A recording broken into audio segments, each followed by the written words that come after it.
Asbestos Head by Eric Dubay. Asbestos Head. How to write original music. God is the infinite existence or causal creation of all matter.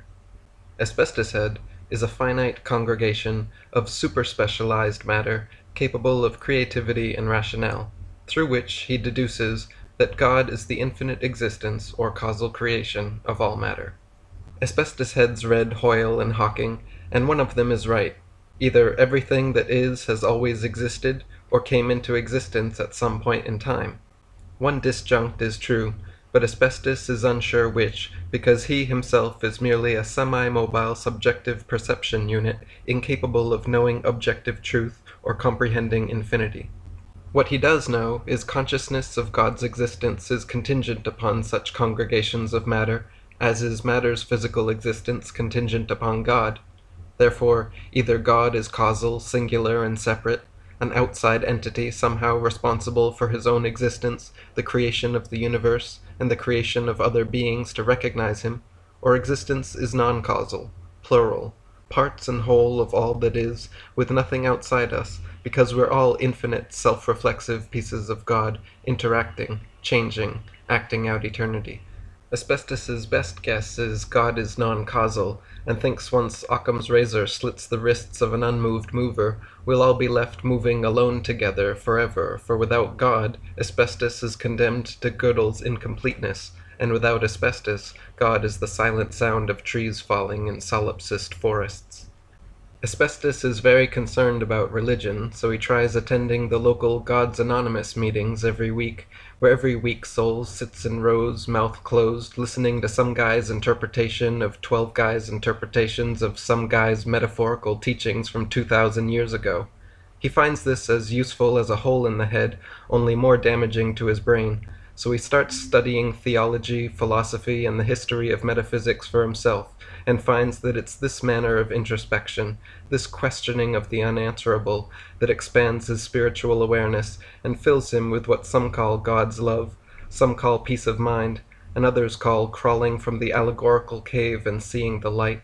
For him, the light manifests as a series of realizations regarding the nature of knowledge, mainly that he knows nothing, and neither does anyone else, including priests, mathematicians, scientists, and all other people using God, numbers, or formulas to magically boost their ideas from subjective interpretations to objective truths. Asbestos decides it's his spiritual responsibility to study the thoughts and beliefs of everyone around him and throughout recorded history, because arbitrarily choosing a church or simply inheriting religion is lazy, limiting, and inconsiderate. It's lazy because you leave spirituality up to genetics or geography. It's limiting because you lose faith in anything outside your prepackaged box of beliefs. And it's inconsiderate because by choosing any exclusive religion, you make the decision that all others are wrong. Even members of the few religions that encourage open practice of other religions are bound to their group identity like poster children, constantly defending the individuality in their collective faith. But that's like bragging how modest you are. If you wish a collective relationship with some group's conception of God, go find the next holy place, read its holy text, perform some holy rituals, then go home alone feeling like holy shit, spitting out someone else's existential excrement. If you wish a personal relationship with God, there's no religion to follow, no group to join, and no book to read. There's nothing to do but wander the world ever wondering why, and never decide. Ultimately, any system that gives answers to metaphysical questions is suspect because it grants truth to things we can't know through experience. A more educated approach to the unknown is utter agnostic apostasy. Accept you don't know and couldn't even know you're right if you knew it. Spiritual questioning is best left unanswered and simply explored throughout our lives as we all exist in the mystery. After 12 weeks of God's Anonymous meetings, the pastor doth spaketh with asbestos. Have you accepted the Lord as your Savior, my son? No, Dad. I don't understand how he saved me from anything. He died for your sins. I thought he was publicly beaten, then executed for claiming to be related to God. Every head in the congregation simultaneously spins about-face. Every iris dilates and fixates on asbestos. Or that's one way to look at it. Your opinion is God creates humans free and pure, but the first people wreck that, condemning everyone thereafter to original sin. God waits thousands of years, then decides to remedy the problem by manifesting some celestial sperm and shooting it into a virgin peasant who immaculately conceives his human son. God's son gains a small cult following and is ultimately tortured to death for blasphemy. Then, attributing this divine irony to pre-planned martyrdom, his execution is expressed in this book as God's gift to humanity. If we believe his book, all our evils are forgiven, and we are assured afterlife in heaven. If we don't believe his book, we're damned to eternal hellfire. That is correct, my son. Asbestos fakes a nervous smile and backs towards the door. Hundreds of heads behind pews stare with sad eyes and upside-down frowns. Then, as if possessed by an attention-starved ego, one of them jumps up and screams, "Hallelujah, Jesus!" Asbestos seizes the opportunity and runs away as fast as he can. He immediately becomes suspicious of all large groups of people united under one name, each their own little niche community with many hierarchies and questionable agendas. Such group identities are dangerous because they claim to represent everyone, but at best represent a majority whose power fallaciously includes that of its dissenters. And when group irresponsibility results in disaster, those many hierarchies disperse into democracy. His suspicion extends from religion to all systems of government, countries and militaries under the haze of patriotism, police, school boards, corporations, pro-this and anti-that groups. He also becomes suspicious of his senses, because spirituality and his sense of self lay beyond them. You see, his senses are selfish, so he spends all his time appeasing their wishes.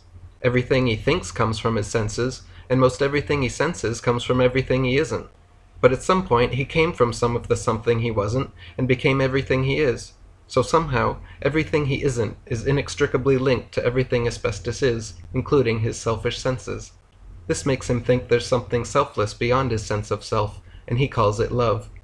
But he so loves love that sometimes he thinks that's selfish too. Luckily, it turns out everyone else loves love as well, so if he's ever to transcend his selfish senses, that's his best guess how. These and other suspicions lead him to the library, where he learns to speed read. It turns out the human brain can process 100,000 words a minute, but most people settle for under 1,000 because a silent voice in their heads repeats every word it sees. The trick is to eliminate the voice by scanning text too fast for individual words to stick.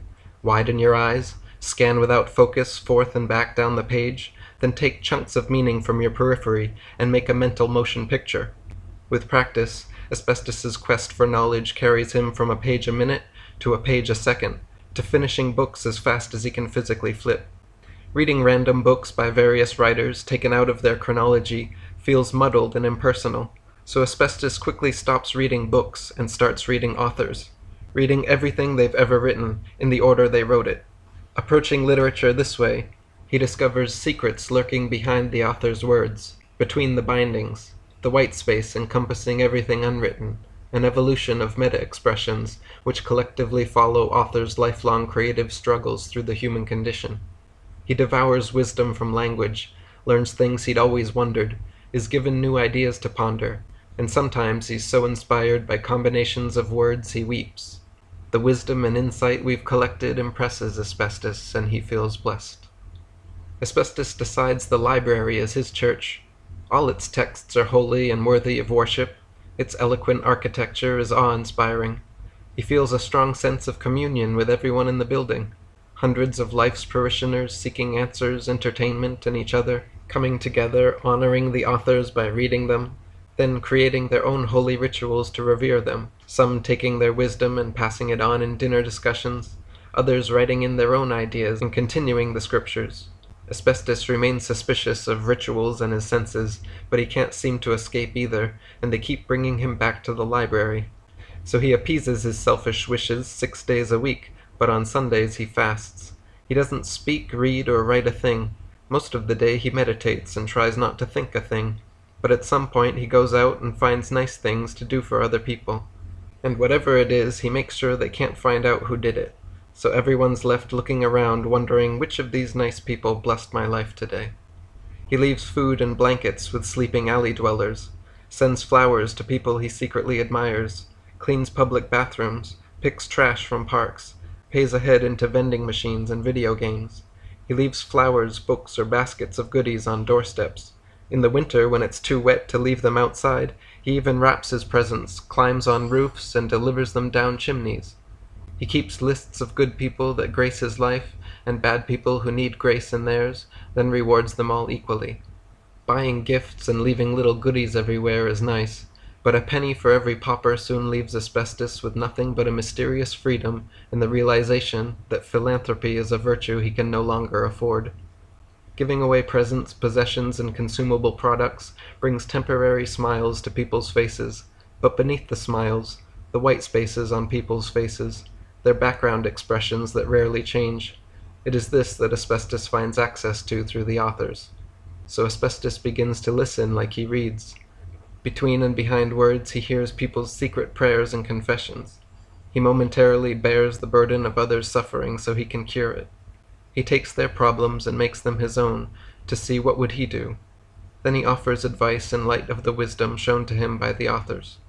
Sometimes he even performs miracles. He teaches the blind to see by bringing them to Braille of the Holy Library. He teaches the deaf to hear through languages of lips and hand signs. He reads the same medical books as the best doctors and miraculously heals the sick.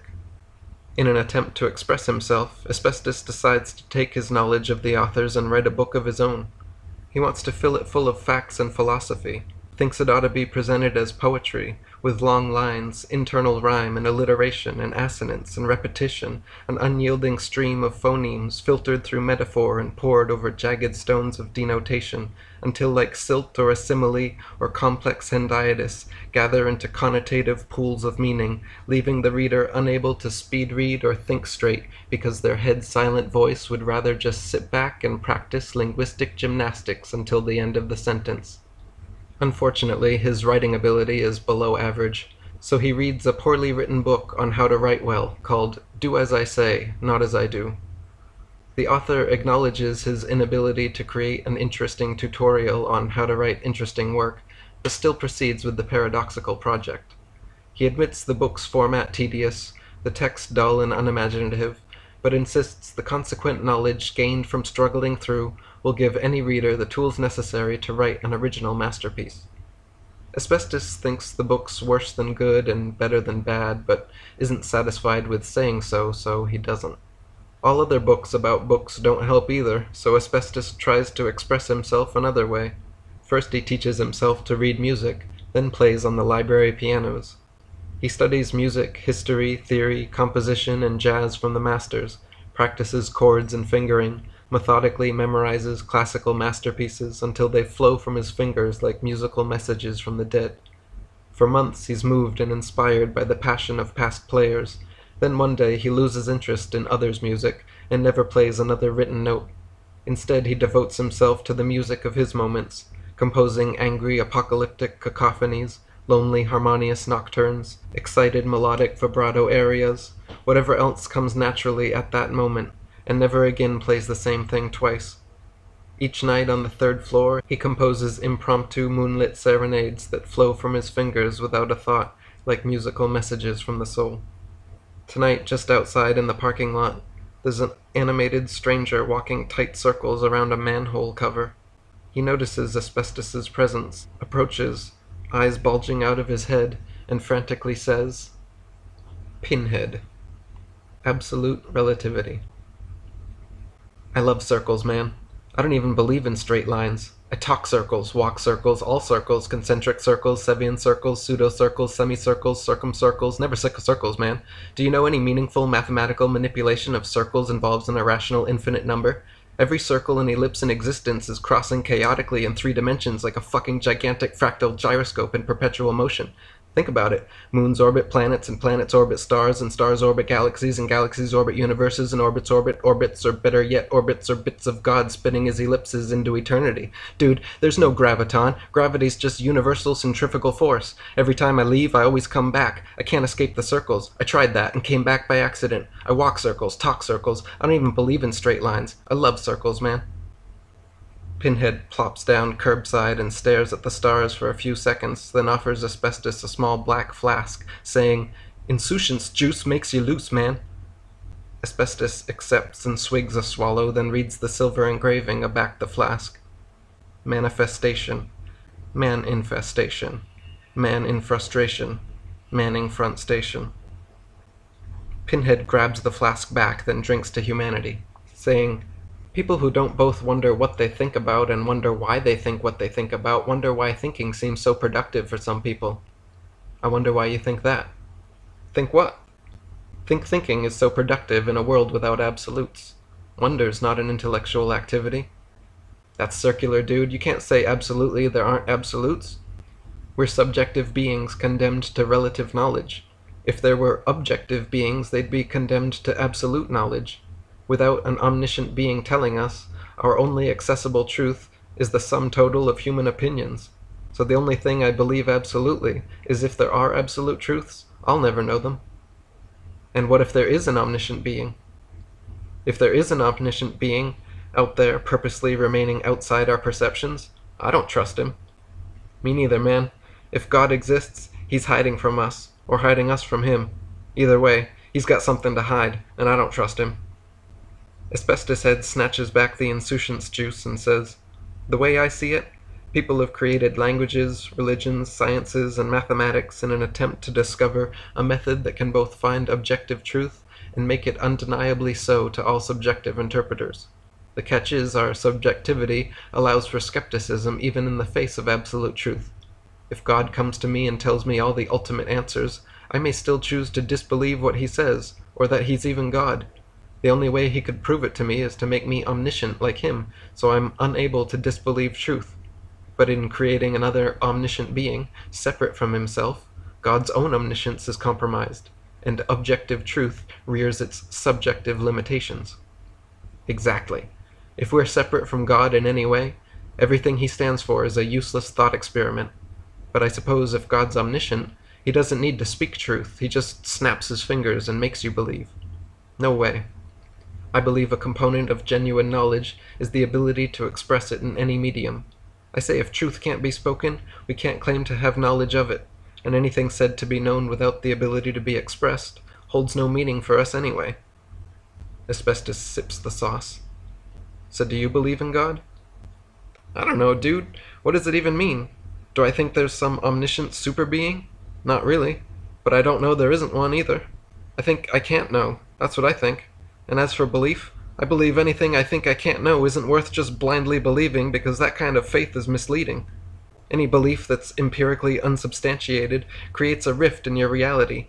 Your brain becomes a mystical maze where physics and metaphysics are on an even keel, where faith flies in the face of reason, and anything inexplicable is resultant of God's unfathomably mysterious ways. Personally, I'd rather keep it simple and stay skeptical about anything non-empirical. That's what I believe, too. But what is it we're believing? We're placing faith in our partial subjective senses and logic. We're operating within those constraints anyway, man. Believing your own reasoning is better than faith in God or people who say they've seen him, right? Your own reasoning evolves every time you think, and it's ultimately the only thing that makes sense. Placing faith in other people's or trying to guess at God's is impersonal and impossible. It's like people who say they believe in ghosts but have never seen them. What is it you're believing? Other people's accounts? All the people I've met that say they've seen ghosts or God come across a bit crazy, and I never heard anyone's account of encountering either that truly satisfies my nagging inkling that underneath the fear, faith, and ego they're full of shit. And even if they aren't, second-hand explanations of others' transcendental experiences hold little benefit for me. He wipes his lips with the top of his arm. You know, man, I've been thinking, if we were created for a purpose, God sure hasn't made it known to us.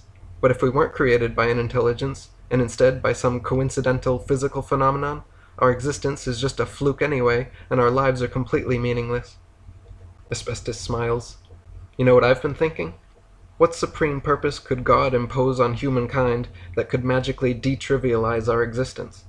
What possible reason would God have us exist rather than not exist that would give genuine meaning to our lives? I find it a much more hopeful notion that the derivation of meaning in life is our choice and not predetermined. Learning and appreciating your own purpose becomes the perfect existential challenge. Remember what you were saying about circles? Yeah, dude. Let's take a walk. I want you to see someone. Good, I gotta change moments anyway. What do you mean? Inertia determines my moments, man. Every time I sit, talk, stand, walk, drive, or fly, my moments last until I switch verbs. I'm living life like a thesaurus here, memorizing synonyms, studying dictionaries, expanding my vocabulary, trying to stay entertained, but inertia keeps catching up and boring me to death. And reading dictionaries keeps you entertained? More words means more meaning, man. Or needing more meaning necessitates more words. I can't tell if I mean what I say or I say what I mean, because what I mean to say or say to mean just seems to say itself simultaneously. I see what you're saying. Maybe there's even more meaning beyond language. There's definitely more meaning beyond language, but I don't know how or where to look. My brain's a big bag of mush that condenses my senses into English and never shuts up.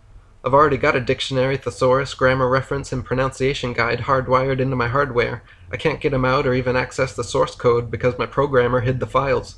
I tried learning new languages, but that doesn't help. Just adds more books to the brain and makes my speaker sound funny. There's no escape.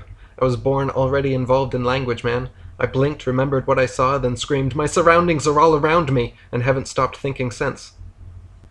They leave the library grounds and continue down the sidewalk. Pinhead rants on about the limits of language and the importance of circles, then subtly segues into a recent personal realization involving relationships. I figure since all you know is learned, you might as well begin by laughing at everything and then figure out why. Like one day I walked in to see some guy balls deep banging my wife and laughed my ass off. I'd never been in that situation before, so I didn't know how I'd react, right? In movies, I've seen people burst into rage or tears from feelings of jealousy, inadequacy, or betrayal. But in reality, I saw their faces change from money shot preparation to deer in headlights, and the tension was hilarious. The guy stuttered something, then fell headfirst over the nightstand. I looked at my wife, and even she chuckled a bit, either about him or my laughing fit. I didn't feel jealous because there's plenty of love to go around. I didn't feel inadequate because everybody likes different people for different reasons. And I didn't feel betrayed because I like having sex with other people too, dude. I was happy she was having fun and that she wouldn't have to lie to me anymore. Lying about her feelings and her relationship with this guy was a burden on her which we realized was imposed by our exclusivity. So after that we openly saw other people and became closer ourselves. We either shared completely comfortable silence or filled each other's ears with honesty. We found unconditional love lurking beyond the labels and taboos of traditional relationships. We discovered when two people open honestly to each other and share their lives together, their joined thoughts and experiences mold their minds and hearts as one and the same. We learned that soulmates are a process, not an end in themselves, then lived happily apart or together until we died. Asbestos interjects, "What do you mean, until we died?" "It's just a dream I have sometimes, dude. My soulmate probably lives in China and doesn't believe in souls either. I wouldn't even know her if I saw her, and what I figure she'll be like changes as I change. I'm constantly involved in this process of self-discovery, so there's no solid criteria in soulmate selection anyway. I look for someone just like me and then get bored of myself, or look for my opposite and can't handle that. I give specific characteristics and assign agreeable adjectives to someone I've never met, set up cookie-cutter designs and hope to stencil my mind's eye into existence, but every time no one quite fits the alignment, so I hold it against them until they squeeze through and come to life. And before the paint dries, I hate the design, because it's no longer in my mind where everything was ideal, you know? And what if there's an odd number of people in the world? Does that mean somebody doesn't get a soulmate? How do you narrow the choices anyway? The world population quadrupled last century. I'm telling you, overpopulation's becoming a detriment to my love life. There's over 6 billion souls running around searching for each other. No one's ever gonna find their soulmates, man. There's too many fucking people fucking. If reproduction is truly an operation in survival of the species, people are gonna be turned off by sex soon. Beneficial reproduction is a parabolic curve from too few to too fucking many where we are today, destroying our ecosystem, emptying our resources, endangering all other animals, and forcing people farther from their soulmates. It's not right.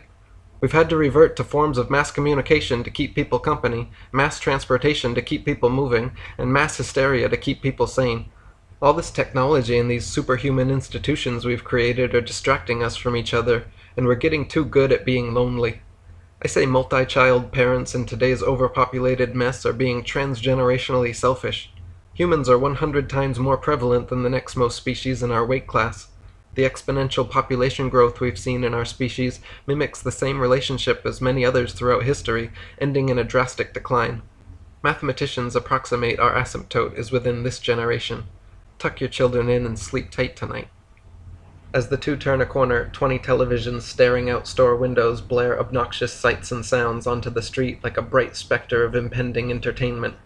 Pinhead's voice is drowned out by 20 digital decorated green berets screaming into the evening streets. Are your kids out of control? Has your negligence and lack of parenting skills gone too far? Is your child a free thinker with no respect for authority? Then send him to military school where we'll inject respect through fear, intimidation, and violence.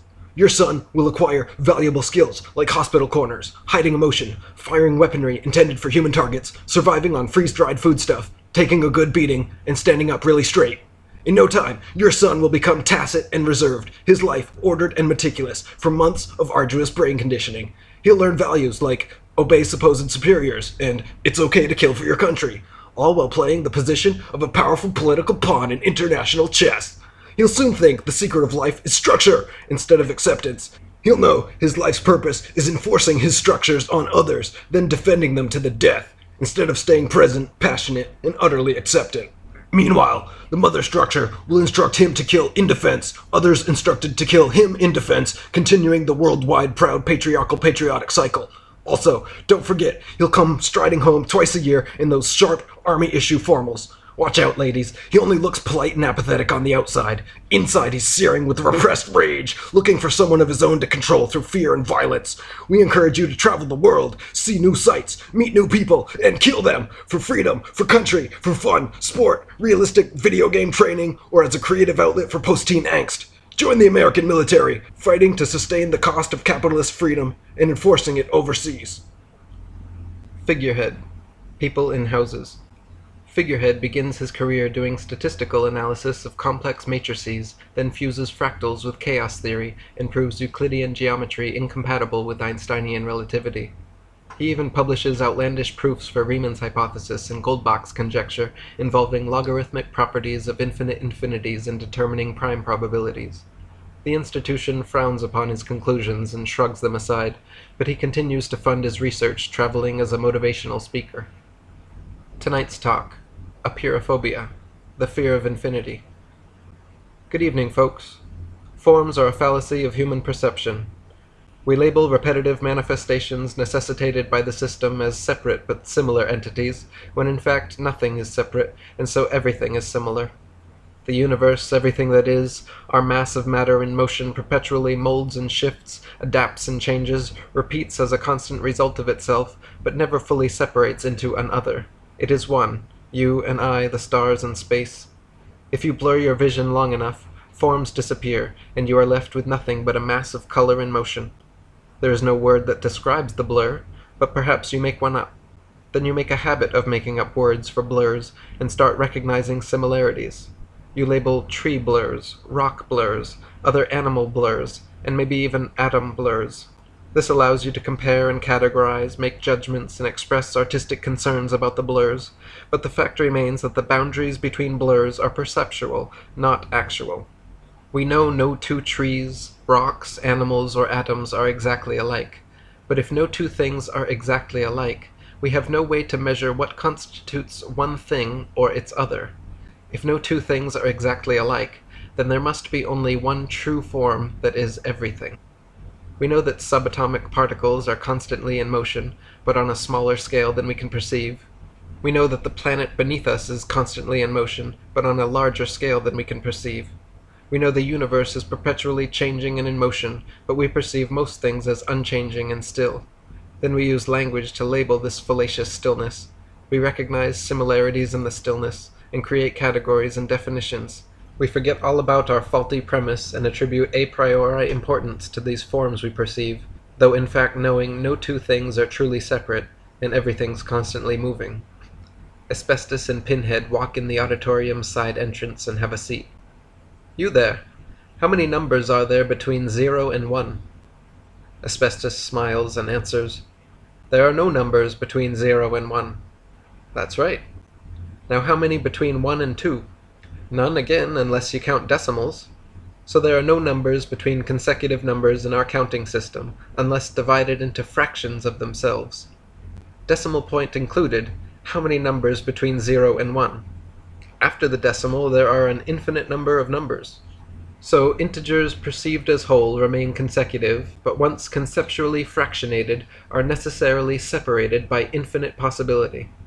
Thank you, Asbestos. Once you divide perception into forms, once you give separate labels to pieces of the same pie, you've begun a necessarily infinite regress of division. We're all baked into the pie already, trying to cut our custard reality into manageable chunks, but meanwhile we're forgetting about our whole number before the decimal point. Since math involves manipulating quantities, it assumes there's more than just a oneness to all existence. Numbers, like words, allow reality to be divided and regrouped. Math is a game like language, and mathematicians are numerical poets expressing our quantitative perceptions. As for language, it gives some permanence to an ever-changing universe, and there is comfort in the permanence, but also stagnation. Change is a necessary element in perfection, and we're all part of the perfect equation. We don't perceive ourselves as such, but humans are over 70% water. So suppose you're standing in the ocean.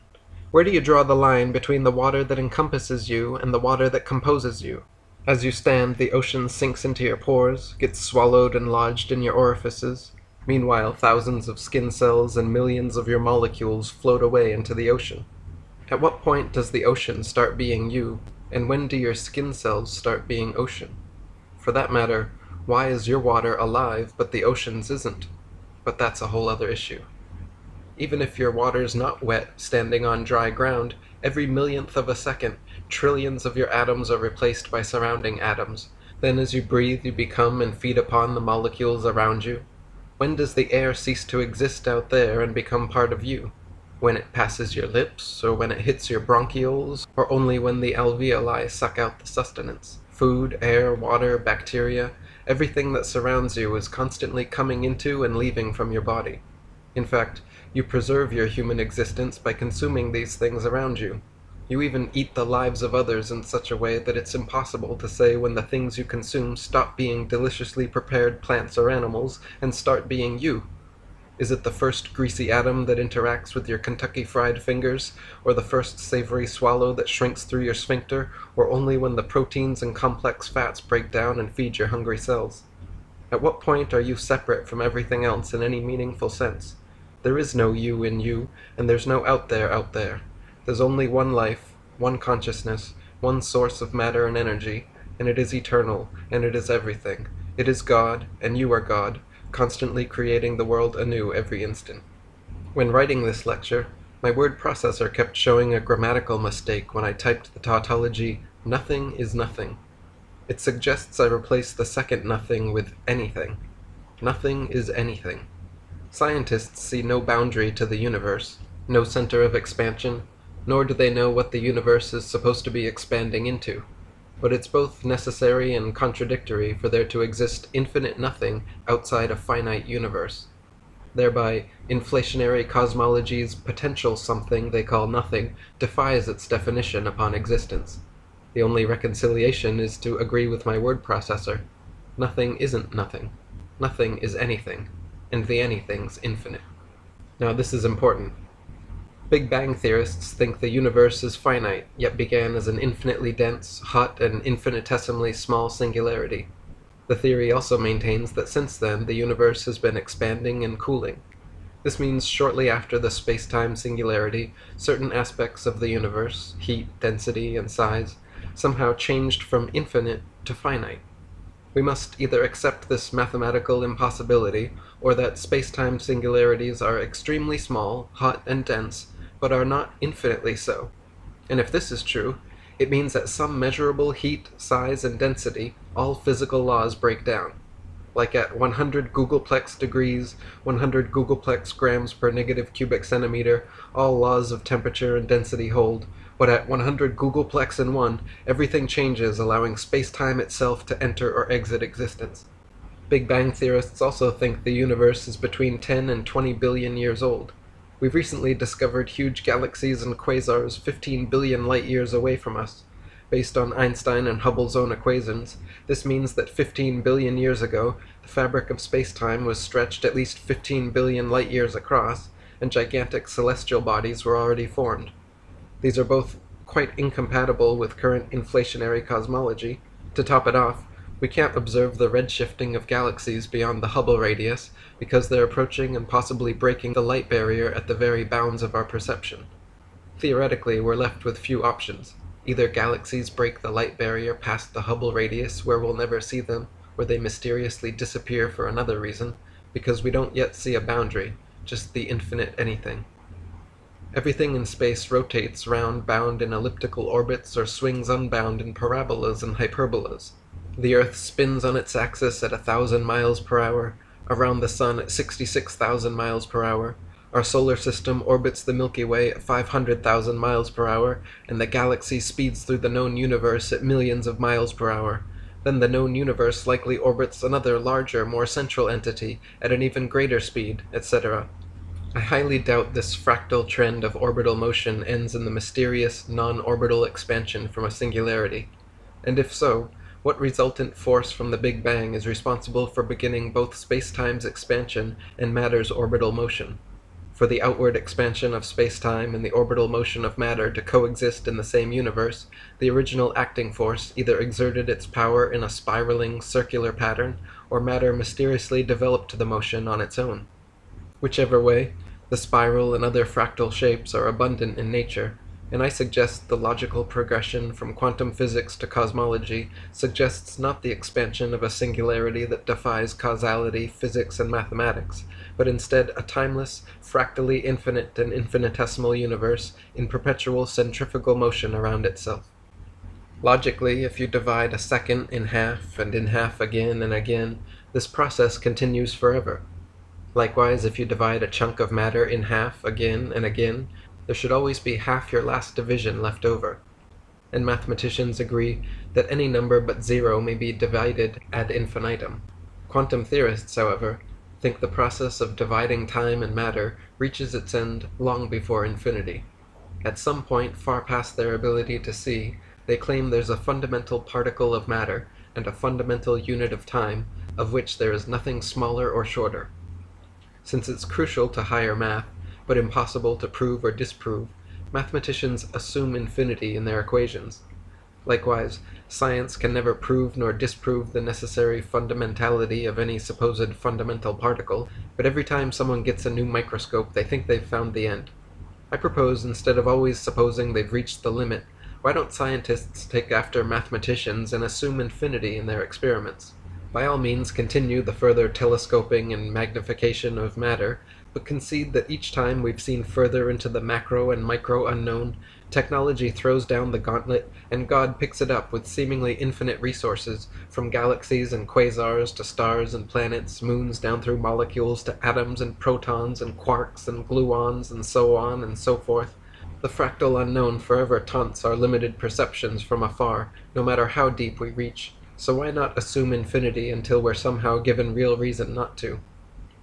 Scientists can only prove what we can test with tools and our senses, but it's more likely that ultimate answers lie far beyond our perceptions and any tools we can fashion to aid them. Even if some unified field theory proved perfectly consistent with our every observation, I'd still be suspicious of some finite answer's eerie consistency, and forever wonder if something undetectable lay one step further. Personally, the only unified theory that satisfies my deepest concerns is infinity as truth in all facets of existence. Matter is infinitely divisible, time is eternal, and speed is limitless for something we can't see. I present infinity as the anti-unified field theory, a concept we grasp but can't understand. It dangles around our minds, taunting us with its necessary truths, but never allows us access to its eternal complexity, like God. The blasphemy scientists are committing is eliminating the infinite aspects of our universe. Einstein thinks light's the fastest thing, Planck thinks strings are the smallest and shortest things, Hawking thinks the Big Bang's the first thing. I think they're all limiting themselves, trying to stop one step before infinity. We've already observed instantaneous non-local correlation in entangled particles. Some physicists insist there exist tachyons faster than light. Others say halos around black hole event horizons break the barrier due to time dilation. Whatever the explanation, we keep pulling over for Einstein's ultimate speed limit. Then quantum theorists step up and create one-dimensional superstrings that walk the plank between quantum mechanics and Einsteinian relativity. Finally, cosmologists and astronomers play their finite observations in rewind and find a Big Bang beginning as inexplicable and unsatisfying as you'd expect from science.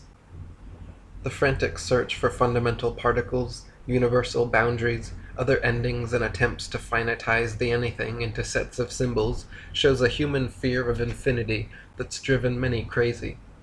Reality may be finite and expressible, but if it isn't, then we'll all die believing whatever current chaotic theory they throw at infinity, instead of honoring its integrity by believing it over any inconsistent set of finite meanderings. Why is it that so many truly important math equations, scientific theories, and philosophical refutations end in an infinite regress? We always take this as a sign of failure, when it could be the answer popping up over and over again. Science, mathematics, and philosophy give opposite requirements for proof and truth. For a scientific theory, mathematical formula, or logical argument to be proven, it must contain the ability to be falsified, so that experimentation can further refine its validity. But truth, by necessity, cannot be disproved, and thus would not contain the ability to be falsified. So if truth was looking your theory straight in the eyes, the institution shuts it down. An unfalsifiable theory cannot be tested, and what cannot be tested cannot be verified true. So if ultimate truth lay in infinity, which I assure you it does, science will never concede it. It's up to you. The origin of the universe endows necessary truth on one of two equally unfathomable options, an uncaused cause or infinity. Rationally, they are mutually exclusive, but equally valid. Neither makes sense, and one of them is right. Thus, a rationally based decision to your personal opinion of the origin of the universe leads to an impasse. Emotionally, however, a decision can be made, for infinity feels awe-inspiring in its complex simplicity, whereas an uncaused cause is an incomprehensible paradox and feels like betrayal. A first cause is a he, she, or it, out there above rationality and causality, necessitating hierarchy on nature. But infinity is us, our universe, all matter in perpetual motion and interaction together. You know where I stand. Plato said there's too many slaves in caves. I say there's too many people in houses these days. The walls are keeping us separate, and the roofs are scaring out infinity. Good night. The crowd disperses, and Asbestos catches up with his old friend Figurehead. He invites him to a church gathering at the library on Sunday, then sends Pinhead on a special assignment to deliver word of the gathering to another friend. Dockhead, present of all presents. Dockhead holds postgraduate degrees in both psychology and philosophy. In clinical work, he finds philosophy to be more helpful and relevant because it is always looking forward, pushing the progress of thought, whereas the majority of psychological research looks backwards, trying to find explanations for behaviors. As a result, instead of diagnosing behavioral abnormalities, he provides philosophical arguments against his patients and brings them face to face with their flaws. Instead of tracing fear of commitment to childhood abandonment, attributing apathy to lifelong depression, or otherwise trying to make explanations in rewind, he Socratically challenges their current personal reasoning and rationale behind such issues and gives educated nudges in advantageous directions. His questions channel their thoughts through unexplored depths. Most people are never adequately challenged in their beliefs and judgments. Simply spending time sitting down with an educated moral philosopher expands their personal understanding and gives conversation a new perspective, like the extrospection section of self-reflection.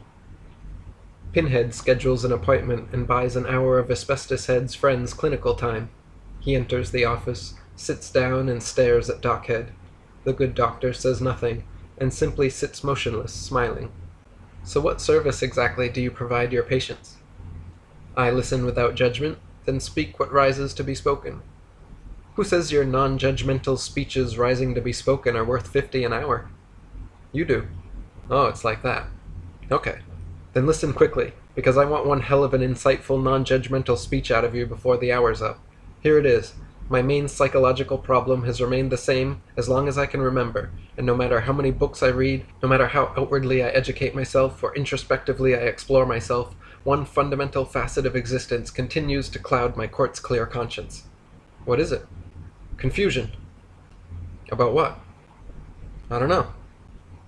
How does it feel? I can't explain it. Well, can you describe it? What's the difference? Explanations are rational. Descriptions are perceptual. No, man.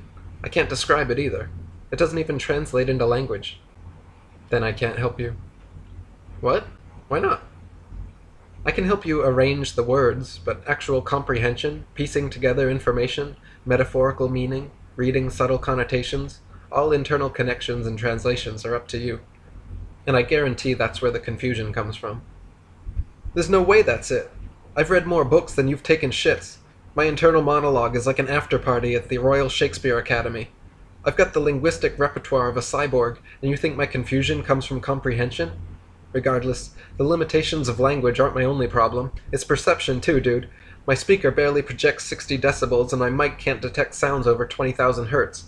I'm deaf to infrasounds and ultrasounds, microwaves and radio waves. I see 300 nanometers of a potentially infinite electromagnetic spectrum. I'm blind to X-rays, gamma rays, ultraviolet, and infrared. Have you ever seen infrared images? We're missing out on this beautiful, crazy rainbow reality that's just beyond our perception. I'm pissed off. Dolphins have a hearing range 7 times larger and can swim 7 times faster than me. Cheetahs can run 3 times faster than I can. Ants can lift 50 times their weight. That's like me carrying a couple cars. Birds can fly. Chameleons can change their color and have tongues twice the length of their bodies. That's awesome. Rabbits and parrots can see behind themselves without moving their heads. Fleas can jump 150 times their body length, which is like me jumping a football field. What can we do? Think? That's exactly what we can do. I think no one thing is important or interesting enough to attend your whole life to except your mind. Of course you think that. You know what your problem is? Abstraction. Originality. You've read so many books by like-minded individuals, you've unfairly filtered the available information to enforce your own opinions. All you psychologists sit back with an answer for everyone, offering emotional advice from a textbook with optional DSM-4 diagnoses and prescriptions. You people do studies, find behavioral norms by averaging out the population, then label each deviation, making everyone insane. You'll find my methodology is a little different. I could care less about your methodology. You couldn't care less. What do you care? I couldn't care less. Fine, you're right. Let me see how I can put this to you. Most people's heads are so full of facts like stock figures, brand names, headlines, work schedules, sports stats, retail prices, presidents, etc. They're too tired to think of anything important. But then some of those sleepy people wake up and realize the importance of ideas. These people are generally a little bit hipper, happier than others are, and infinitely more interesting. Their thoughts come quickly and intermittently. They either speak slowly or incredibly quickly, profound apposiopedic sentences like impromptu haiku. I recognize you as one of these people, and I think your confusion comes not from language, nor perception, nor lack of information or education, but instead from general disharmony with the present moment, a spiritual separation from the now. Let me break it down for you. Enlightenment is constant awareness and presence with all 6 senses. Awareness is knowing that you're thinking every time you're thinking. It's the ability to separate yourself from, and thus become the observer of, your thoughts and emotions. Awareness is what is left over once the judging mind, past and future thought are eliminated. Pinhead stares with a cocked eyebrow. Doc explains the fundamental flaw of human cognition. Thought is like a ticker tape of information scrolling at the bottom of your experiential screen.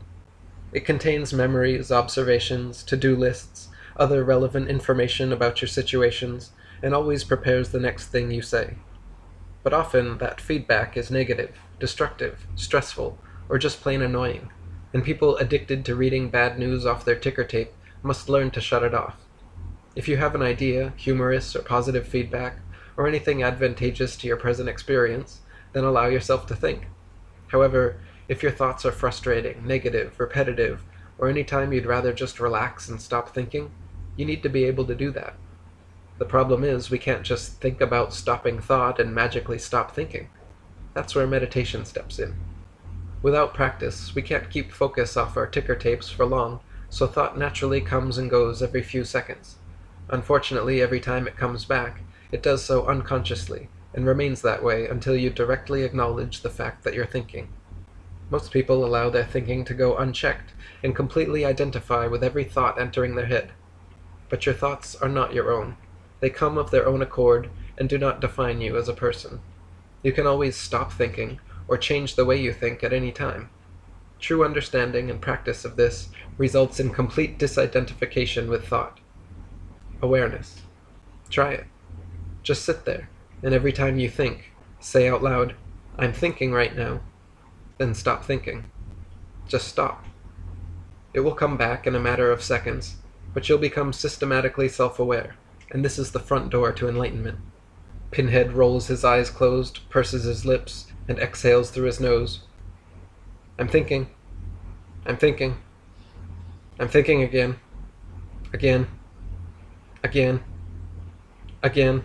This can't possibly help me. It's more frustrating than just letting myself think, man. Is it frustrating? Or do your thoughts about it frustrate you? At first, it's impossible to conquer thought's incessant nature, but soon the gaps in your ticker tape will get longer and longer. The words scrolling across your screen will slowly become more positive and less intrusive. You'll experience long periods of thoughtless awareness and mindfulness. Your memory will improve, your concentration will focus, all your other senses will heighten, your appreciation of every moment will intensify, and these frustrations will disappear. So you think if I'm stuck in traffic, late for work, I can just meditate that away? Is traffic or waiting in a long line inherently frustrating? Waiting is a negative future state of mind, but just being, just standing in a line or sitting in traffic is neither good nor bad.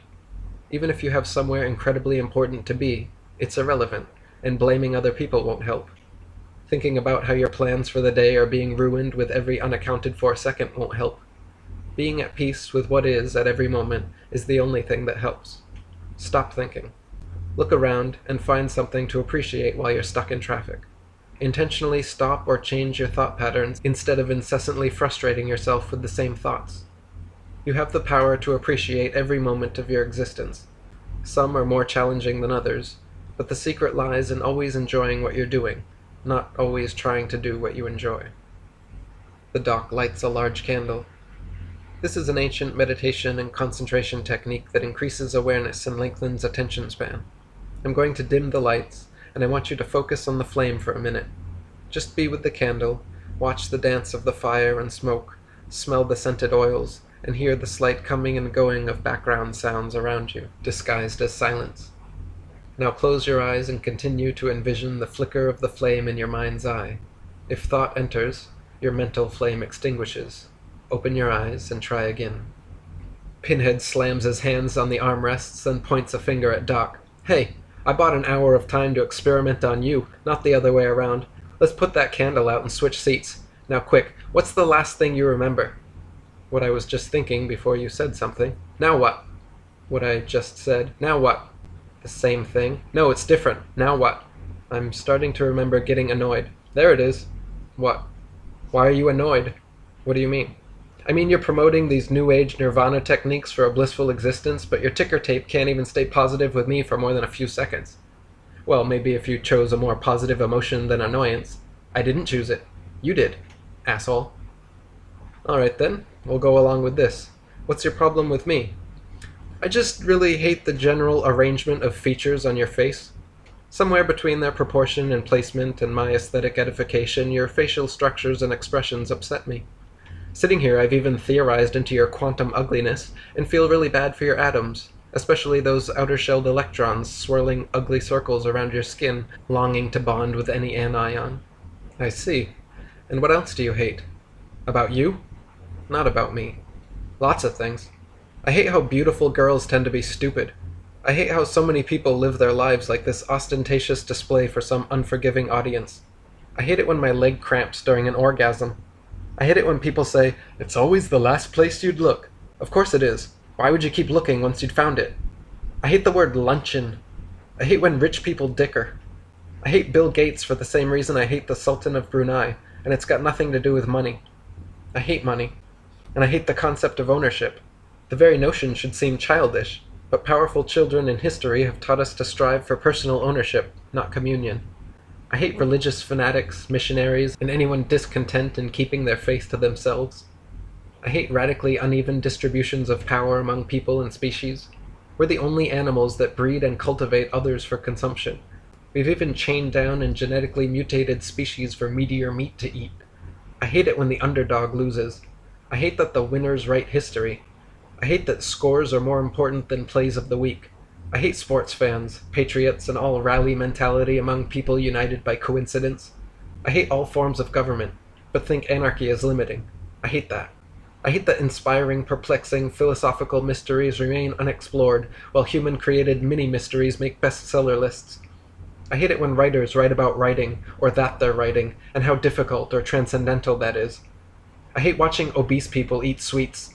I mean, you know, a lifetime of laziness and conviviality culminated to form this waste of space shoveling sugar down its gullet by the bucketful. I hate people that lie to make their lives easier.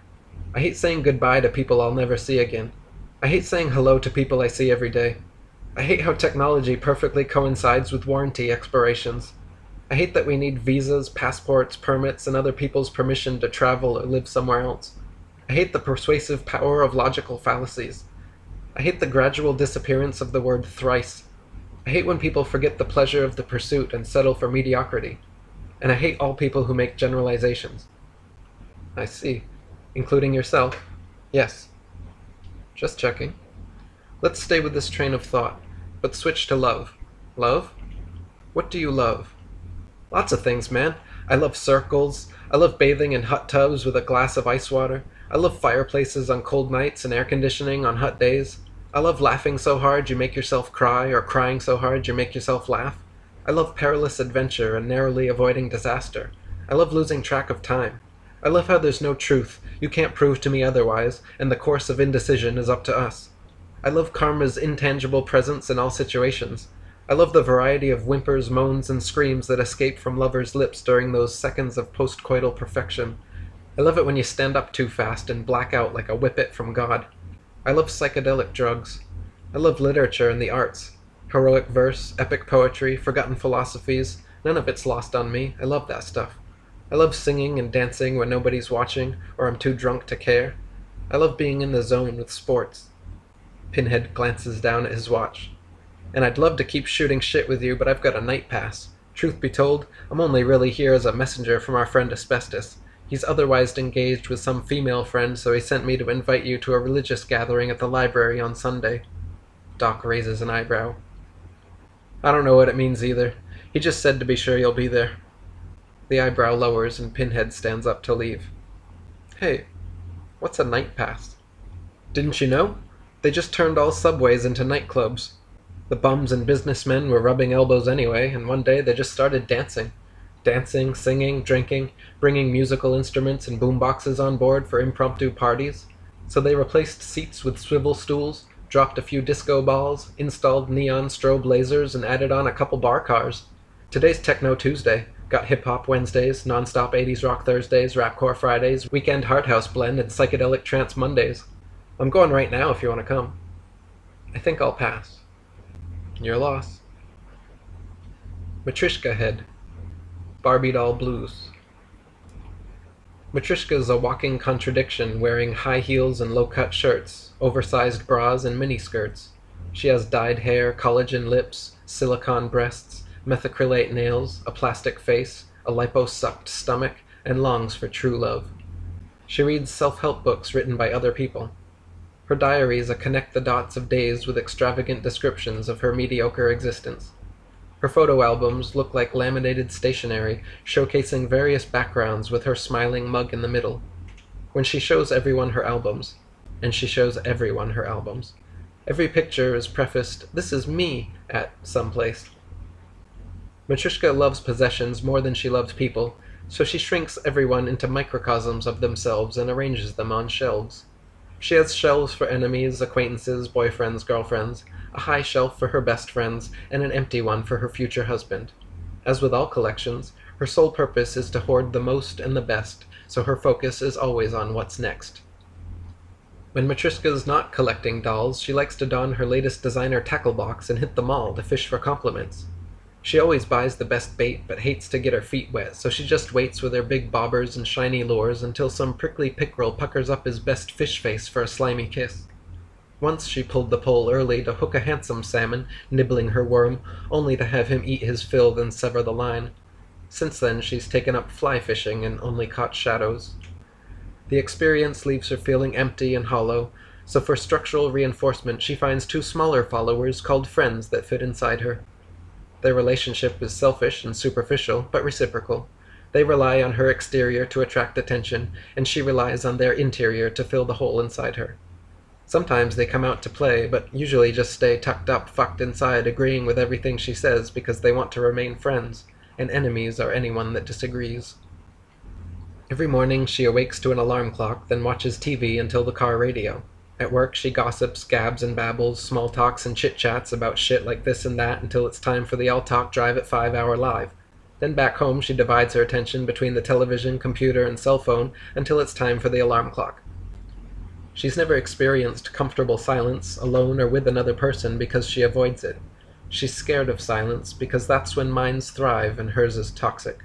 Her brain's a label maker, and she uses her tongue to stick them on everyone. There's a price tag attached to each relationship, and the currency is compliance. Hence, most people don't buy into her business. The few who do, however, love getting together to drink alone and vomit on themselves. Since change is costly and adds up quickly, Matryoshka develops an unconscious bias towards whatever she learns first, then practices defensive education by dodging opposite viewpoints and countering new facts with old opinions. She sidesteps advice and strikes down constructive criticism with cynicism and sarcasm. Such insight into abstract epistemology even spurs a revelation in philosophy known as illogical negativism. Matryoshka's dedicated work in the field remains unparalleled, but continues to fall short of the Nobel. And unfortunately for her emotional well-being, there are repercussions to this behavior. She feels fake and lonely, led astray and abandoned like an oxbow lake. Incessant judgment of every situation keeps her brain in constant rumination. Every experience is cross-referenced to check for inconsistencies, labeled and captioned for a table of contents, prefaced and appendixed, then indexed for easy access. This process is so complex, she's only half experienced her whole life. Asbestos Head is the truest friend she's ever had. Today, after a moment of mutual passion, she says he somehow ruined their friendship through physical contact, and she doesn't know how to think of him now because she hasn't a label for that. I figured out the solution to our problem. Matryoshka drops a loaded clipboard onto Asbestos's lap. What problem? What's this? This is your standard relationship contract. I need you to read through, sign in triplicate, initial there, write you love me here, then say you love me, twice, and once in French. Are you serious? She sighs through her nose and shakes her head. I knew it! You're afraid of commitment. I'm not afraid, Trish. Commitment's a responsibility not to change your mind. It's like playing psychic with yourself, determining what seems right now will continue to seem right later. No, commitment is a promise between two people that some things, like their love, will never change. Love does change. People change. Priorities change. You're asking me to make some promise for your peace of mind, but if I did, it could be a lie. You make sure it's not a lie by sticking to the agreement. That's not how emotions work. I won't fight my feelings just to keep a contract. Well, I can't be happy knowing you're not committed to a lasting relationship with me. Then you're deriving happiness from some false sense of security, not from the love you have for me. Love cannot be unconditional if there exist conditions like commitment that hinder it. If love is truly selfless, then all that matters is each other's happiness. He skims the contract. What is this? That's the exclusivity clause. The what? The basic allowances and prohibitions of any exclusive relationship. You're permitted unlimited male companionship, but female friends must first be approved and are limited to daytime visits. Overnighting is prohibited, as well as intercourse and physical intimacy of any sort. You'll notice I only checked off a couple of the optionals. No drug use, no clubbing or bar hopping without my prior approval or attendance. Failure to comply with any... I'm not going to sign this. Don't worry, I already signed off on all the same stuff. That doesn't matter. I just don't approach relationships like you do. Everyone does like I do. That's why there's a form to fill out. Try to wrap your head around this, Trish. Exclusive relationships yield an unconscious asceticism. At the least, you and your partner disallow for each other the possibility of physical intimacy with anyone else. This may seem an acceptable loss for some couples, but the fact remains you are limiting your partner from ever experiencing the entirety of another's love again without leaving you. But love happens, so couples continue to make up and break up on whims and hopes of greater happiness, instead of simply allowing all their relationships to be mutually inclusive. Once you begin putting limitations on each other, you take a part of your partner's sovereignty, and there's no telling where that will end. Suddenly these stipulations become more important than the relationship and even possess the power to end it. Couples set the rules for their relationship games, and eventually someone cheats, so they either add in an emotional amendment or abandon the game altogether. There's no reason for people to pair up and run off into the sunset just yet. Most everyone falls in love with something about someone every other day, and even those love funnelers who numb their feelers to one person at a time are guilty of coveting a neighbor or two. The fact is, our true nature seems polygamous no matter how rigorously we deny the monotony of monogamy. And there are so many wonderful people with interesting differences and unique personalities. Why limit yourself from any possible experience? Why silence your spirits of romance by lining them up single file? Matryoshka dismounts her high horse and hangs her head. I just couldn't help feeling jealous if you were with other people too. Jealousy is nothing but selfishness applied to love. It's selfish to want to love only you and have you love only me? No, it's selfish to dictate. Love and romance are wonderful things that everyone enjoys and cherishes. You should be happy that one you love loves you and is loved by many, not treasure the love you share and scorn that of others. That's selfish and ideologically inconsistent. Whether it's consistent or not, like you said, I won't fight my feelings and they tell me it's wrong. Your feelings about love are based on foolish ideologies in the first place. If you don't truly love everyone, you can't truly love anyone because love is selfless and based on others' happiness, so even choosing where to place it is a ridiculously selfish prerequisite. In life, you can't choose who to love, you can only choose whether to love or not, whether to love everyone or to withhold it from some for selfish reasons. Once your love becomes a selective process, the recipients are no longer loved unconditionally because they've been chosen based on some appealing conditions. Maybe looks, or smarts, or funny with a good heart, or whatever inconsistent justification it takes to unlock the floodgates and let out the love you've damned. Then you praise and cherish each other's appealing conditions until infidelity or death do you part.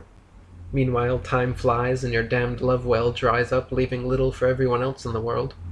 Once you withhold your love for any reason, you've lost what is so beautiful about the emotion. Everyone you meet is physically examined, psychoanalyzed, categorized, sized up, and mentally rolodexed under favorable characteristics that you can love. And anyway, when you focus your energy on those easily lovable people, your love may be shallow or at least less needed in the world, for it's those who are harder to love that benefit the most. What? So what? I'm choosing you. Your lack of commitment is selfish, not my love for you. I want nothing more than to get married and be so good to you. I'm sorry. I think people who get married are either afraid of being alone or misled by some married life fantasy that clouds the actual day-to-day reality of spending so much time around the same person. There are many people I love and want to know for the rest of my life, but stick me in a house with any one of them for too long and I go nuts. All those quirks and characteristics we should appreciate are more often annoying to me.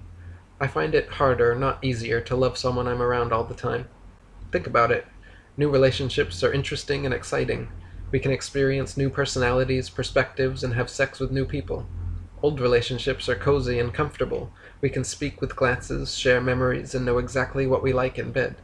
But after some arbitrary amount of time, all old relationships suffer from their inherent consistency and yield way to the need for those exciting features of new relationships. It's a natural cycle yielding instinctive desires that we deny ourselves from enjoying. Instead, we torture ourselves and start to hate the ones we love for not letting us love someone else too. Couples may live together, separate, call each other spouse or buddy, but I for one need to see other people too, or no one, just to feel that totally free freedom only accessible outside an exclusive relationship. I don't feel that way at all. If I have you to keep, I'll always be happy. You can't have me or keep me, and you'll never be happy until you listen to what I'm saying. You'll always be alone, and no one else can make you happy. I love you, and I love everyone else, and so do you. What will make you happy is unconditionally loving those people you wish to have and keep, whether they keep coming back to you or not. I personally refuse to place all my eggs in one basket, because I want to influence and be influenced by many. I don't want to carry those eggs everywhere until I die or your basket breaks. I want to place individual eggs in many baskets, then return to them periodically throughout life to watch how we've grown. That seems so much more beautiful to me than two people that settle only for each other, ultimately leaving one of them old and crushed when their spouse's basket breaks. Don't you want to have children? Not really. The world's got plenty of other people's children to hold, gawk at, and play with. I have no desire to endure diaper changes, screaming, sleepless nights, 18+ years of lost freedom, time, and money, just so I can have and keep one exactly like the other 6 billion and call it mine. I'd rather not have a wife or a kid, and love all women and children equally. Anyway, I'm going away for a while, but meet me at the library Friday. I have a friend that wants you to ask some questions. What? Wait, please don't leave. I thought we were going out tonight. You're torturing me. Who's going to split the number 2 at Spendy's with me? You know I can't eat that much alone. Don't worry. You'll accustom yourself to a more moderate-sized Spendy's special until that new routine becomes lodged into your sentiments. Richard Head. Mutual masturbation. Dickhead lives in a double-wide trailer and watches super satellite digital cable television on triple picture-in-picture plasma surround sound panorama vision. He hates gay men and fantasizes about gay women. He thinks a threesome would complete his existence. He's transfixed by engines. He follows all sports, and his favorite teams are whoever's closest. He's also very patriotic. He even prefers domestic beer. He spends more money on beer than food. He spends more money on lottery tickets than beer. He thinks sex is a topic containing infinite humor for the same reason he hates gay men. He tucks his wife beaters into his briefs. His tattoo says transcendence in Chinese. Every day he sits slack-jawed, slouched in a recliner, beer-buzzed and sugar-high, while Hollywood's never-ending boner penetrates his eye sockets and skull-fucks his brains out. As a result, he rarely thinks a deep thought, and masturbates like it's routine maintenance. This mindfuck sucks his love for physical beauty and all things sexual, drives him to marry the most beautiful thing that will have sex with him. Then he masturbates on his wife's face like it's routine maintenance. After spending his life savings on life insurance and that big fucking television, he becomes so poor he can't even pay attention, so he carries distraction devices for more riffraff, collects little doodads to knick-knack, go-goes to girly shows to get his patty whacked in lap dances, then comes rolling home to give the bitch her bone. One day, in a stroke of luck, Dick gets promoted to the board of directors for a major corporation involved in developing useless products and providing meaningless employment for boring people. Among other technical wonders, his company patents the first pillow chiller, a small cooling device that ensures the other side's always nice and cold, as well as the fecal freshener brand of stool aromatics. They sell their products through a complex system of fantasy and deceit called advertising. Through careful psychological and demographic research, they find by targeting specific social classes and age groups, marginalizing the individual, and capitalizing on humanity's shortcomings, mass marketing allows them to inundate people, or consumers as they're jokingly referred to, with imaginary product-fulfilled needs. They manipulate the minds of children so subtly it subconsciously shapes their thoughts towards consumption. They create commercial farces so blasphemous consumers can't excise their minds from the product placement. Next, to cut costs, they make a free trade agreement with themselves, then build factories in third world countries offering slightly higher wages than locals can get elsewhere. This encourages hundreds of people to leave their jobs and line up for slave labor in cramped, unsafe conditions without workers' compensation or health benefits. Eventually, too many people die or the workers unionize, so Dick's company closes down shop and sets up in another poor country, leaving behind hundreds unemployed and a destroyed local economy. People slowly stop calling him Dick and start calling him Rich. Soon Rich and his rich partners have so much money they turn to politics. By funding political candidate campaigns, they establish connections and make agreements regarding both parties' principles and interests. Rich's sponsored candidate is elected into office and lifts laws prohibiting monopolies, raises lower and middle-class taxes, then readjusts the brackets, allowing Rich the financial freedom to buy out several locations. The masses tighten their belts, then come a-flocking, with pillow chiller jingles ringing in their ears, and Rich does laugh with dollar signs in his eyes.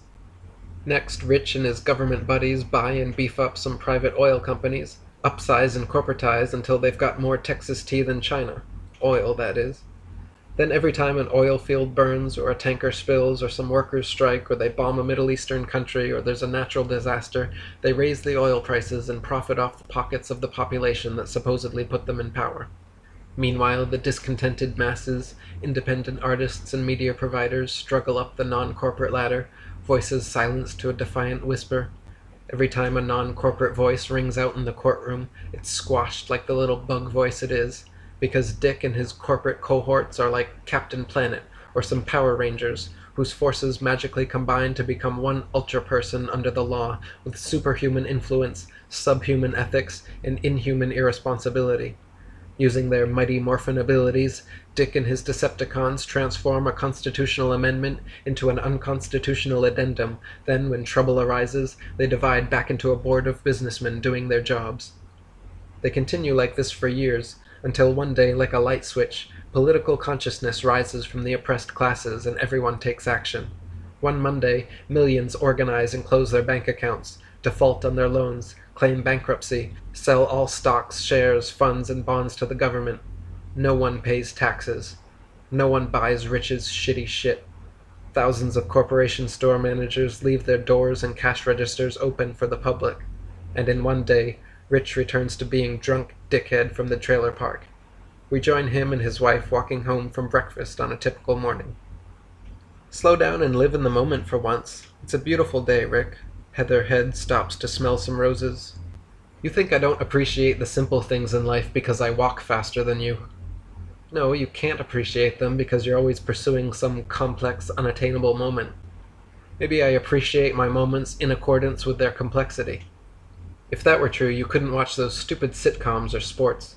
I'm just saying it's better to enjoy the simple things in life because the complex ones don't accrue very often.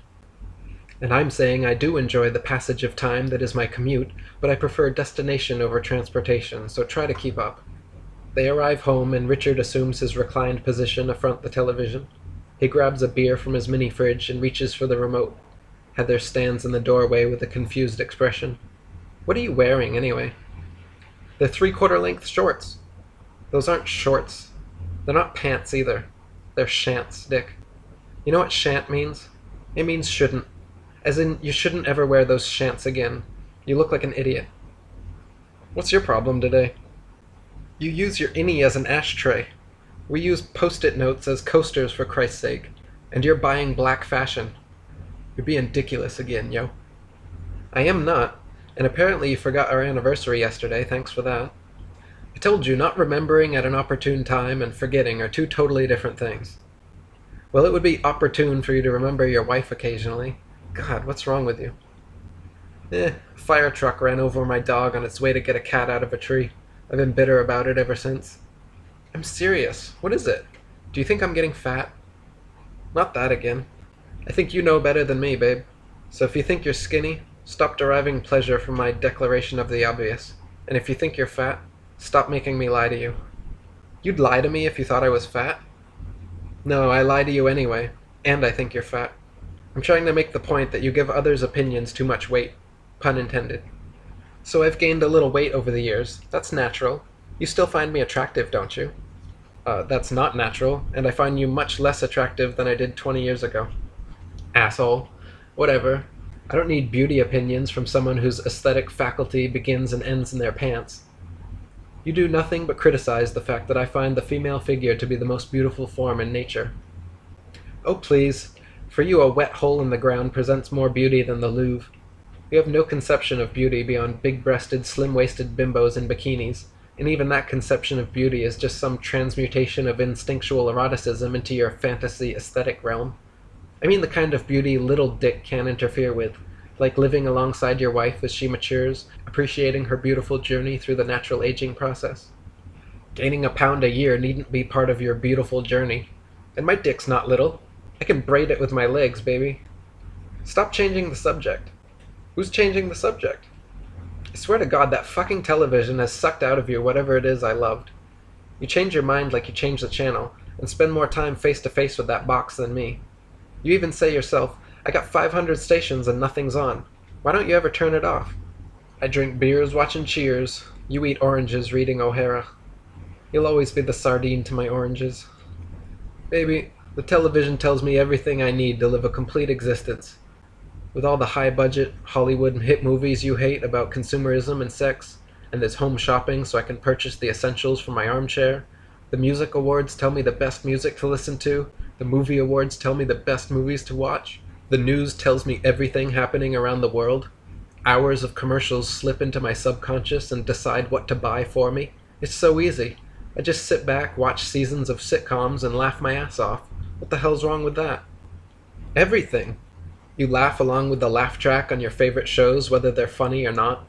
Your daily emotions fluctuate based on sports statistics.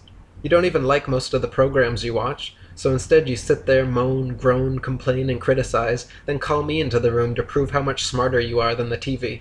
You've become so used to watching life's bright lights and excitement from your armchair that everything else feels like work for you. You've become a lazy, selfish byproduct of the polluted airwaves, and I'm sick of watching you contaminate yourself. Can't you see you're asleep having the American dream? He sips his beer and smiles. I like it. Let's drop it. She turns to leave the room. Well, that fell flatter than a shad, asshole. Nice, dick. The doorbell buzzes and Heather answers. It's Asbestos, Ricky's old buddy from the orphanage, dropping by to invite him to a gathering of friends this Friday. They extend a few pleasantries and Asbestos ends up expounding on the nature of mass media information. He's stupid and helpless, Asbestos, says Heather. He could walk around with $100 worth of pennies in his pockets and still not have the sense to exchange them. Ricky snickers. If I'm stupid, what do you call Miss Puntastic over here? You're not stupid, Asbestos answers. You've just been disadvantageously conditioned. The powers that be have essentially changed your brain's neural network into a dunce cap that funnels their impulses like a megaphone. You simply need to focus your funnel on more advantageous information. TV is now our most advanced medium for communication, education, information, and art, but we waste it with test ratings, product placement, and commercialization. It's gotten so idiotic, people call it the idiot box, instead of the information tube, or the art cube, or the education machine. I guarantee if you renounce television and read the right books, you'll undergo the most inspiring transition that is essentially an existential paradigm shift from passive observer to active participant. You'll never again care or be aware of pop culture, pop music, or celebrity pop stars. You'll never have the poppity-cock popcorn song pop up at odd times. You'll only watch art films from festivals with actors you've never heard of. You'll only listen to passionate music by talented musicians. You'll forget the very possibility of plastering valuable attention on biased broadcast bullshit from big companies and the government. Extensive subjugation to this propagation contorts your perception of reality into an awkward position. Watching beautiful people in interesting situations solving extraordinary problems with lies and violence while wearing this season's sponsored fashion all fits together into a tight system of suggestions sent incessantly to society's impressionable masses. And no viewer leaves unscathed and innocent. Most are guilty on several charges, from self-admitted laziness in doing something else, to revolving their lives around a regular program, to buying into marketed merchandising. Then there are the confusing mixture of messages. First there's government advertising about how weed impairs basic survival skills. Then there's a beer commercial. Then there's a public service announcement from Mad Mothers Against Drunk Driving. Then an after-school special about addiction and how some addicts get put in prison while others sit at home glued to their favorite addiction, eating sugar, drinking coffee, and smoking cigarettes. Then a commercial for extra super-duper trooper-strength brand-name barbiturates for businessmen and soccer moms. We still stare on, knowing they manipulate our minds and undermine the very way we think. We still work for them, knowing they monopolize markets, then partition us employment at minimum wage. We still buy their products, knowing the profits are pooled into a pyramid of celebrities, sports stars, crooked businessmen, and lying politicians at the peak. I, for one, refuse to be part of the cycle. I don't watch television. I don't work for corporations. I don't buy big business merchandise. I read books, listen to indie music, watch independent films, read independent papers and magazines. What do you mean, independent papers and magazines? News is news, except the tabloids. No news is news, but there's a huge market built on the idea of news. The idea that a daily paper or a program can conveniently encapsulate all important happenings around the world for you to enjoy at your leisure, and the idea that that information is true, complete, relevant, and unbiased. It's the daily drama you can't find anywhere else in your life because it doesn't exist. If the news was actually pertinent to your life, it wouldn't be news. You'd know it already. That whole charade you have no say in is just an intellectual soap opera that renews itself daily. Don't get me wrong, there is news that should be known, but if your day feels incomplete without a dose of natural disasters, violent crime, and political intrigue from outside your actual life, your intentionality splits. You think, complain, become opinionated about, or afraid of all these issues that have no outlet in your real life. If you truly cared, you wouldn't discuss the state of the nation over coffee. You'd be involved in some vehicle of change, uninterested in the daily gossip we're given. Their conversation continues late into the evening, in front of the TV. As Richard drifts into sleep, the 11 o'clock news plays into his dreams with special guest anchor Asbestos. Headlines: In sports today, a bunch of overpaid idiots banded together and committed their lives to playing games and lowering your standard of entertainment. In finance news, the rich got richer and the poor got poorer. We also bombed another small country to help with their peace efforts and our oil interests. All casualties were civilian, but this should send a strong message to the leader of their military dictatorship, namely, we can kill your people too. In election coverage, two guys you've never heard of are neck and neck in a race we created to divert your attention from the lack of participation you have in your government. Lastly, in local news, something terrible happened to someone near you. Stay tuned for 30 more minutes of death and crime to scare you into submission and keep you consuming. We'll be back with our best guess at the weather and the worst thing you never knew you've always done after this commercial break. Joseph Head, Kindness of Strangers. Asbestos leaves the trailer park and proceeds towards Main Street. He passes a large animal farm, and from out of nowhere is caught in the jovial farmer's enthusiastic embrace. He squeezes the bejesus out of Asbestos and immediately apologizes. "I'm sorry. I have an overwhelming impulse to hug everyone I see. Please don't take it personally unless that makes you happy." "No problem." Asbestos smiles and continues. "Problems. You know, son, problems that can be understood beforehand lose their ability to be problematic. So I always consider the worst in order to weed out potential mishaps before they happen." Asbestos stops. That sounds depressing and pessimistic. It's not pessimism, it's far-sighted optimism.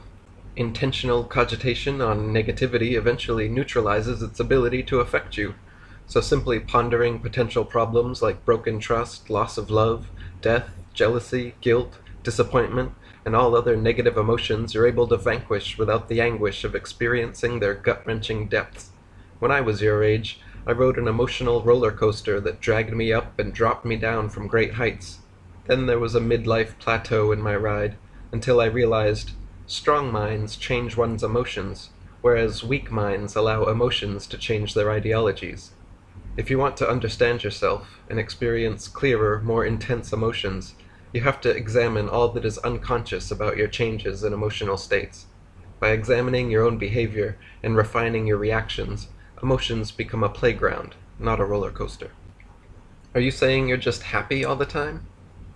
I'm not happy all the time, but whenever I'm not, I know it's my own damn fault. I used to blame other people, events, and situations for my subtle discomforts and unhappiness.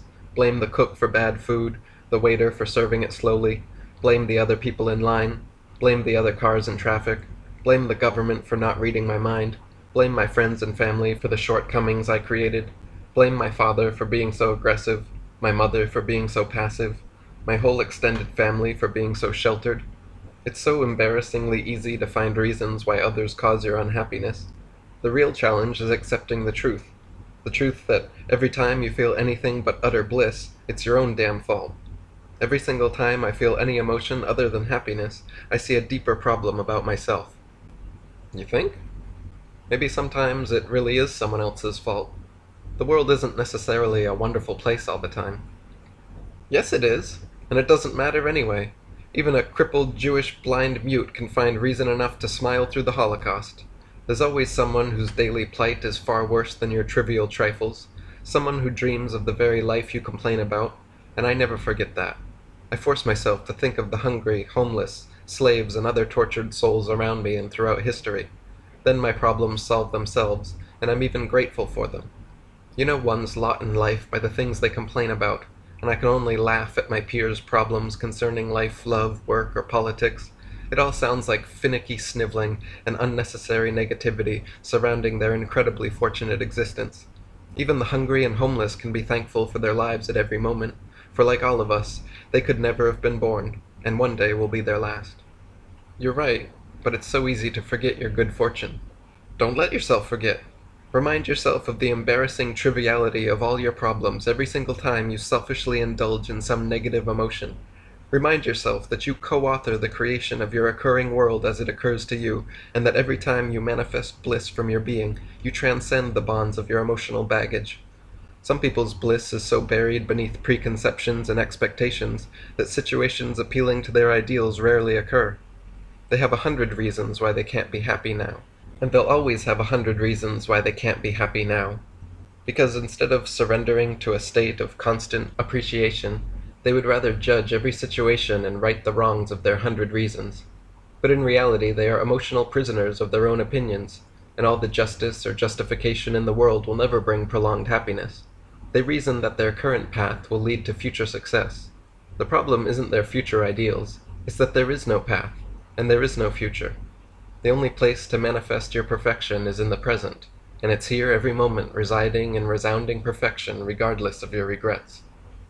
I agree, but how and why are you to assume all bliss or blisslessness is self-induced? Because all emotion and opinion is self-induced.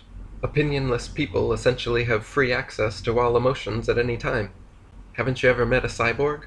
They say all art is emotion, and believe emotion itself is an art. One cyborg author wrote in the book Situational Aesthetics that emotion is the real-time reactive output of preconceived opinions on the human psyche. No person, problem, event, or other predicament causes your emotional reactions. The preconceptions and expectations you bring to every situation cause the roller coaster effect. Minds free of preconceptions and expectations have an eternal emotional playground in the present. Before you said to consider potential problems before they become problematic. Now you're saying preconceptions cause the problems. Which is it? Both of those, or neither. Whatever works for you. The real problem is seeing life's inherent peccadillos as anything but the spice of your existence. Still, sometimes the idea of total presence seems depressing.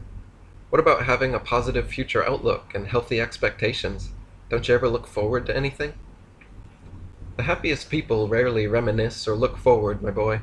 They're not sentimental or regretful or vengeful or depressed, because those emotions require unhealthy preoccupation with the past.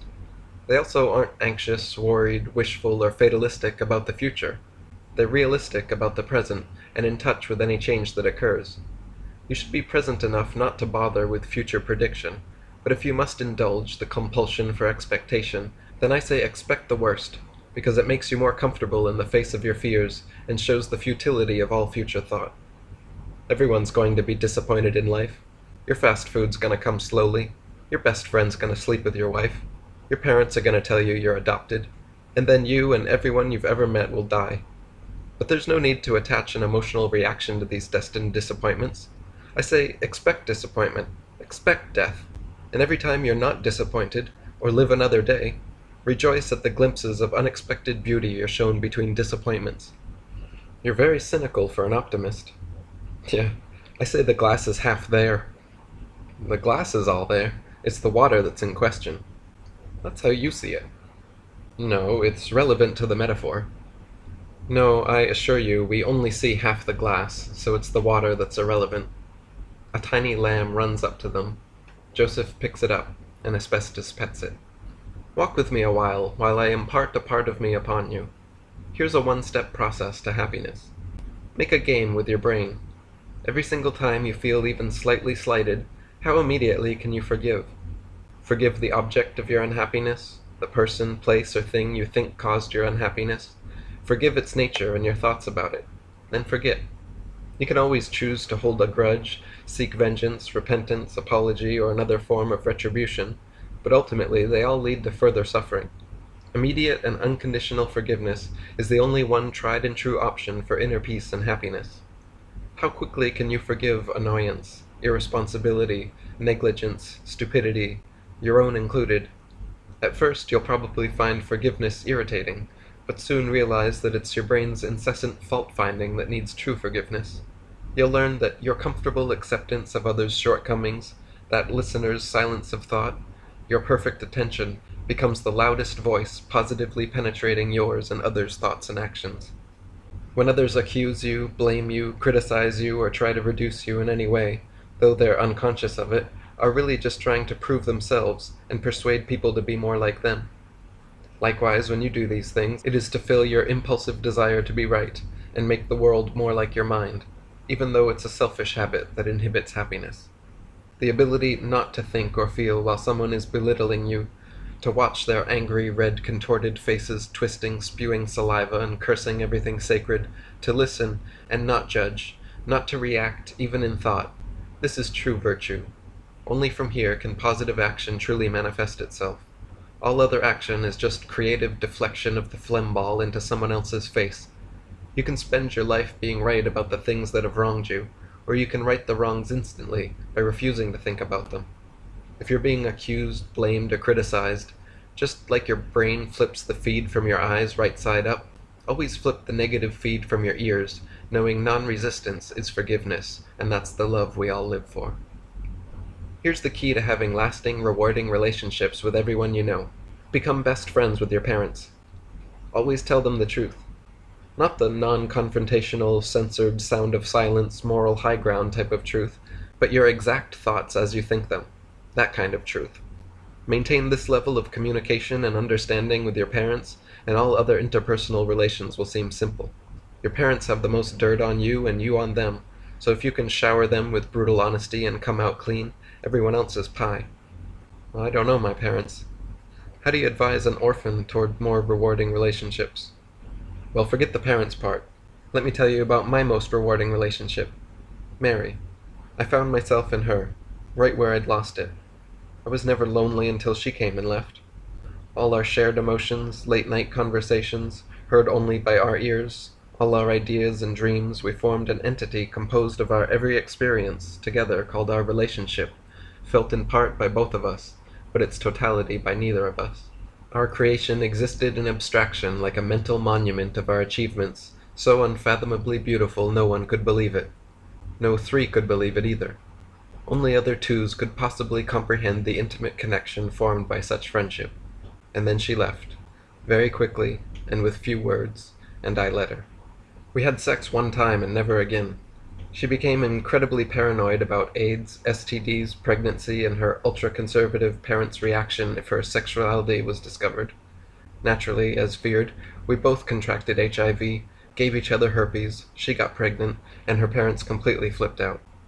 The medication, belly swelling, mood swings, and morning sickness convinced everyone else of her pregnancy, but through it all Mary insisted she'd never had sex. To this day I'm sure she'd claim virginity. By the time our son was born, she was already in such a state of denial that she called him her gift from God. She'd say things like, "Isn't he just immaculate?" Ultimately, her parents wouldn't allow us to see each other or keep the baby, so he was placed in an orphanage. Where was that? Asbestos asks excitedly. I'm not sure. Mary might know. I haven't seen her in almost 30 years, but I hear she still frequents the bars inner city. But the point to my story is this. My most rewarding relationship resulted in 3 broken hearts. The glass is half there. Maryhead. Scenes from a bar scene. Maryhead's a little lamb whose fleece is white as snow, but underneath her fleece she's black as grease and thrice as slick. Her eyes are narrow slits, her tongue's prodded, poisonous, and flickers through fangs that suck the souls from lost spirits. Asbestos enters the tavern and takes a seat at a corner booth. He orders a glass of water, examines, sniffs, then sips it as though a fine wine. Mary sits seductively in a red dress, cross-legged on a bar stool. She lights a cigarette and downs a gin and tomato juice. A modestly dressed middle-aged man slides onto the bar stool next to Mary, simultaneously signaling the bartender with an inverse nod. "How you doing?" he asks. "However you're doing now, thanks." "What's your drink?" I don't identify myself with one. "I'm a whiskey man." "Good for you." He flashes the bartender the peace sign. "So you from around here?" "As much as I'm from anywhere I've ever been." 2 whiskeys slide down. "Well, have you spent much time here, or just passing through?"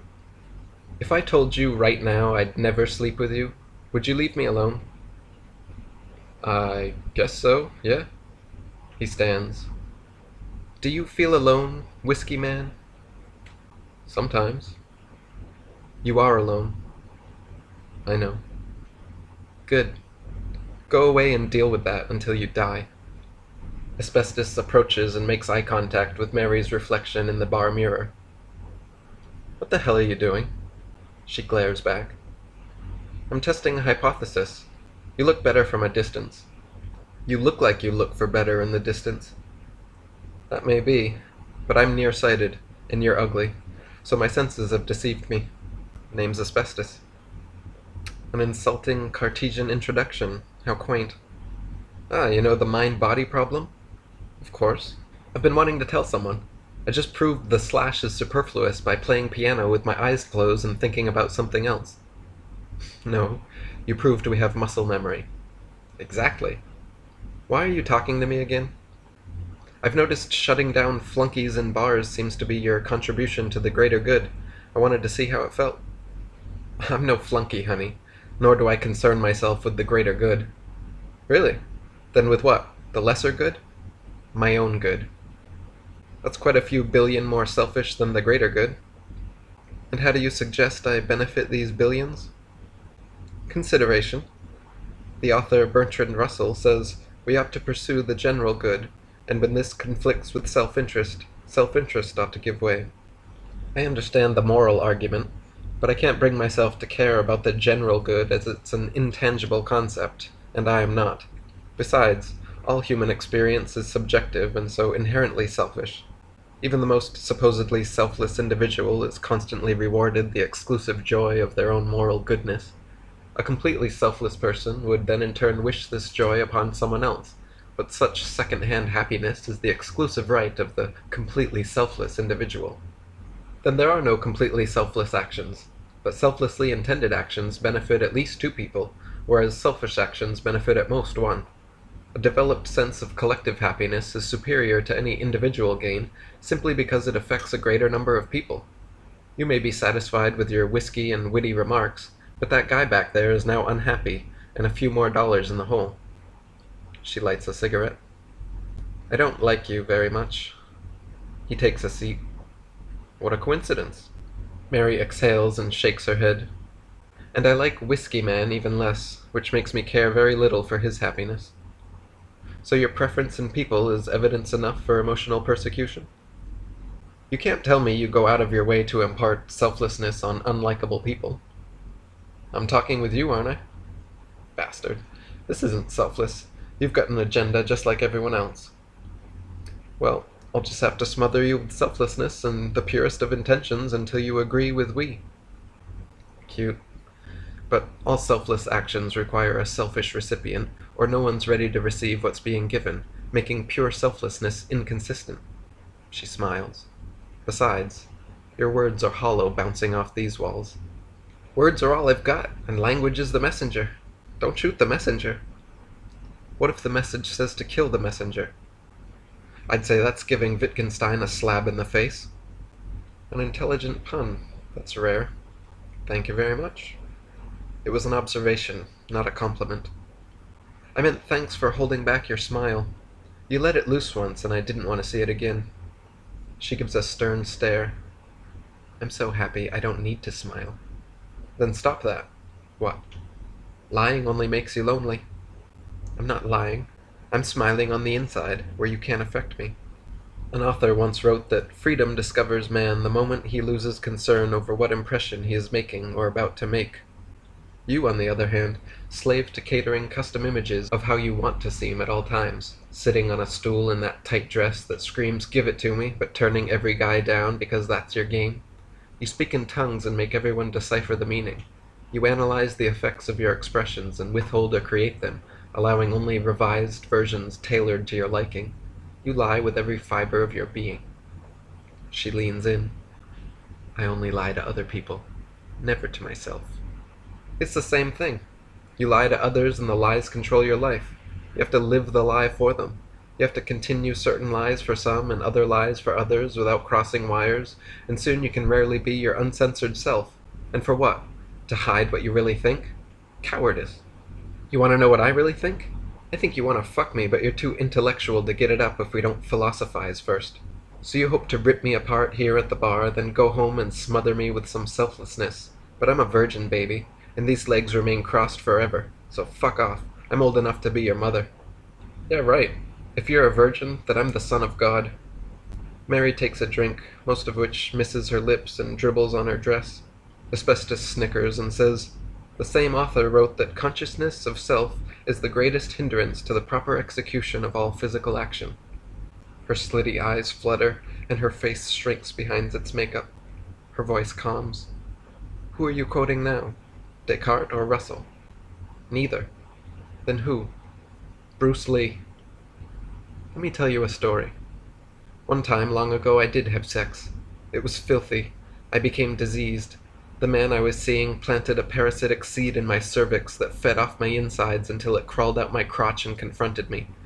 It was a hideous, wailing beast covered in blood, and I'll never forget the doctor's words as he handed it to me. He says to me, "I'm sorry, ma'am. Your baby's dying. Feeding him plant and animal life will prolong the process, but ultimately his organs will fail, his breath will cease, and his cell structures will break down to the point that he will be unrecognizable as your son or ever being human at all." I fight back tears. "Not all is lost, though, ma'am. Even though his matter will change form and disperse, he will continue his physical existence by bonding his atoms to everything around him. More importantly, he will leave a psychic imprint on all animals and intelligence he comes in contact with. He will create beautiful artifacts, moments, and relationships, share experiences and ideas that will ripple the psychic evolution of humanity and greatly modify the emotions and thought patterns of all those around him and those around them for generations thereafter.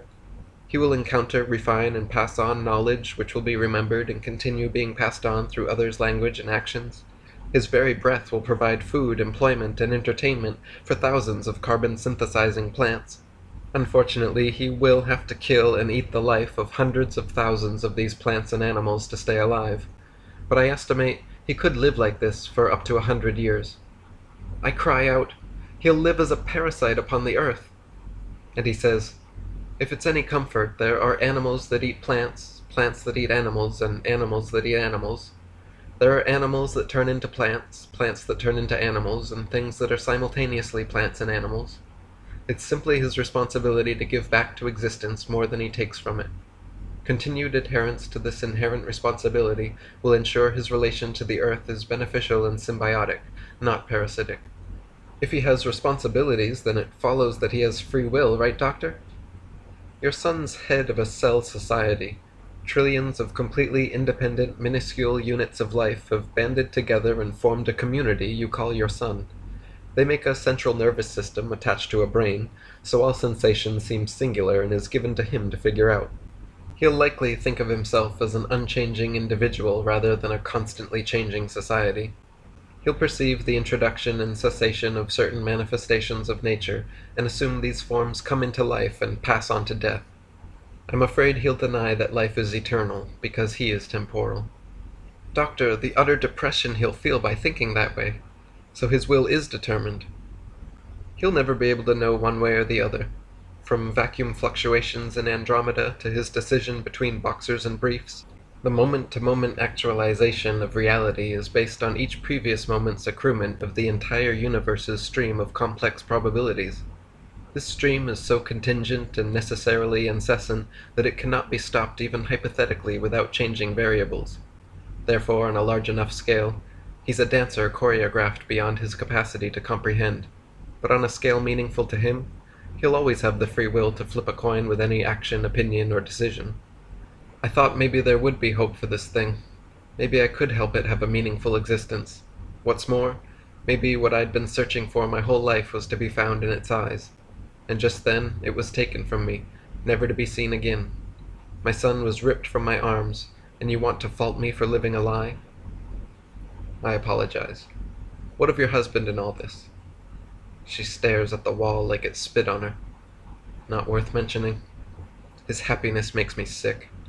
He smiles through vicissitudes and seems slightly out of place in every situation, like he's risen above the horrid monotony of it all. Well, if you can put up with his happiness, he wanted me to tell you to meet him at the old library this Sunday. Before Mary can even respond, Asbestos has left. Mary downs another drink. She swivels her stool, then slurs her speech onto the guy next to her. Have you done anything completely selfless today? I don't know, I guess not. Good. Buy me a drink, then go away and bask in a new possibility. Asbestos breathes in the crisp evening air and follows his ears to a live music venue down the street. Machine Head. Free Will Junkies. Machine Head is cyborg. Cyborg are collective and simultaneously subjective beings, identical to humans in every way except for their brains, which are in constant data transfer with both one another and a computer-generated mother brain.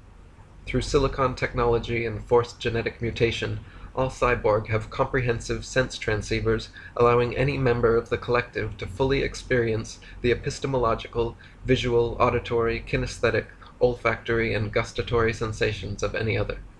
All information is instantaneously sent to each other in the mother brain, an outside server that stores their every experience, even after the death of their bodies.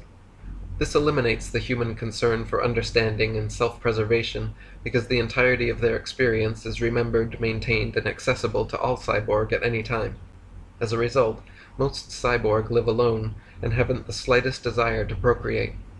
Survival, love, and understanding are all secondary to what they describe as the intensification and appreciation of the now.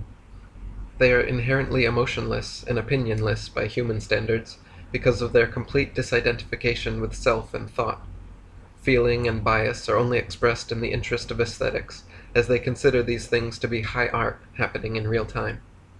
Overall, their behavior closely parallels humans, except for a couple quirks like these and that cyborgs are all artists of one kind or another.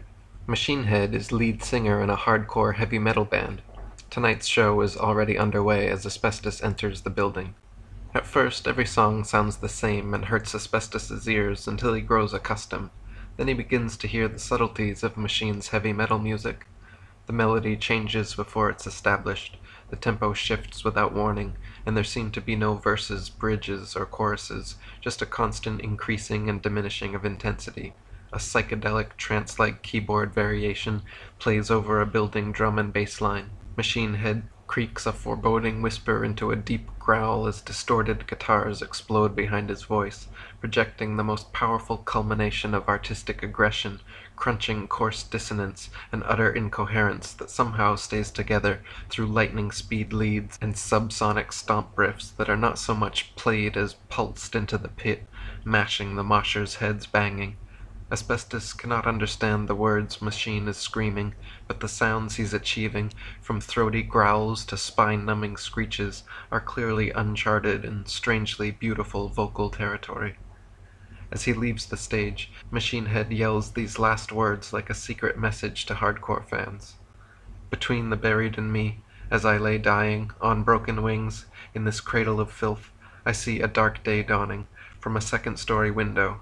It's blood for most precious blood, and blood has been shed. It's bleeding through. We must converge, unearth biohazards and napalm death, rage against the machine in this system of a down, run Dillinger's escape plan out the fear factory, and leave it in flames, like taking Candiria from a baby. Good night. Asbestos sneaks backstage and meets Machine Head in the doorway to his dressing room. Those sounds were inhuman. Machine smiles. You're right. Those sounds were cyborg. I can scream too low for a pigeon to hear, and too high for a bat. I can taste any food I want without having to eat it. I can read you every book ever written, word for word, sing every song, speak every language, close my eyes and view any film, visit any place any cyborg's ever gone, and live the entire experience of their lives in real time, rewind, fast forward, or slow-mo. Wow. I've just begun hearing about cyborg.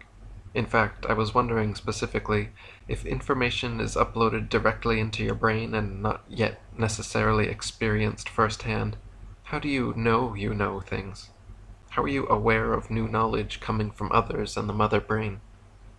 Memory. The same way you know things. By your definition, the only thing one can know they know is whatever information they are currently accessing.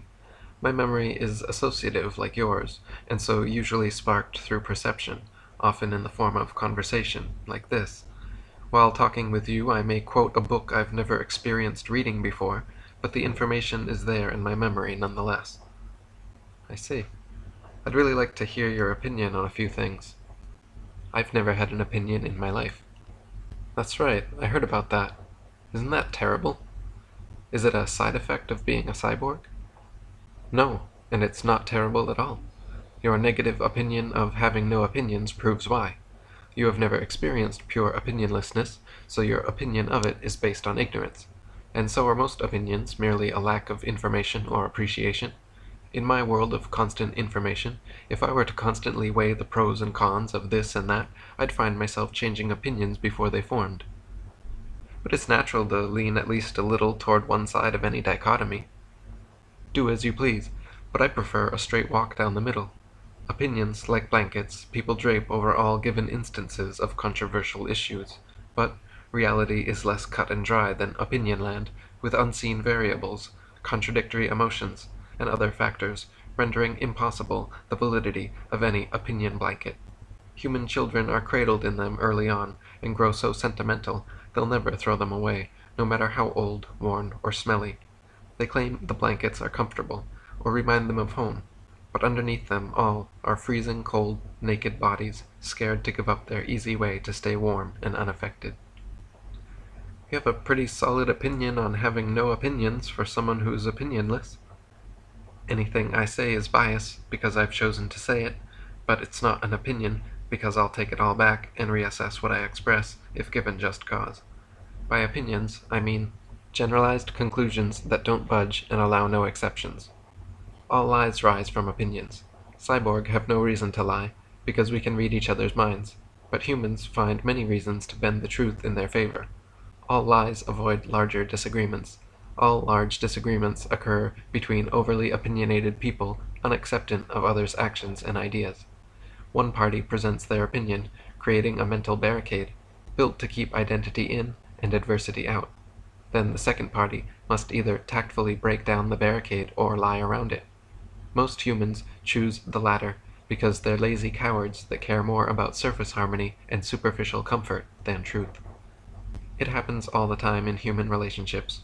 Perhaps a parent holds strong opinions about gays, drugs, or religion, and fate delivers them an agnostic, homosexual drug user. Convinced of their own opinions, they revert to predetermined conclusions and alienate their child instead of opening mutually beneficial discussions on such controversial topics.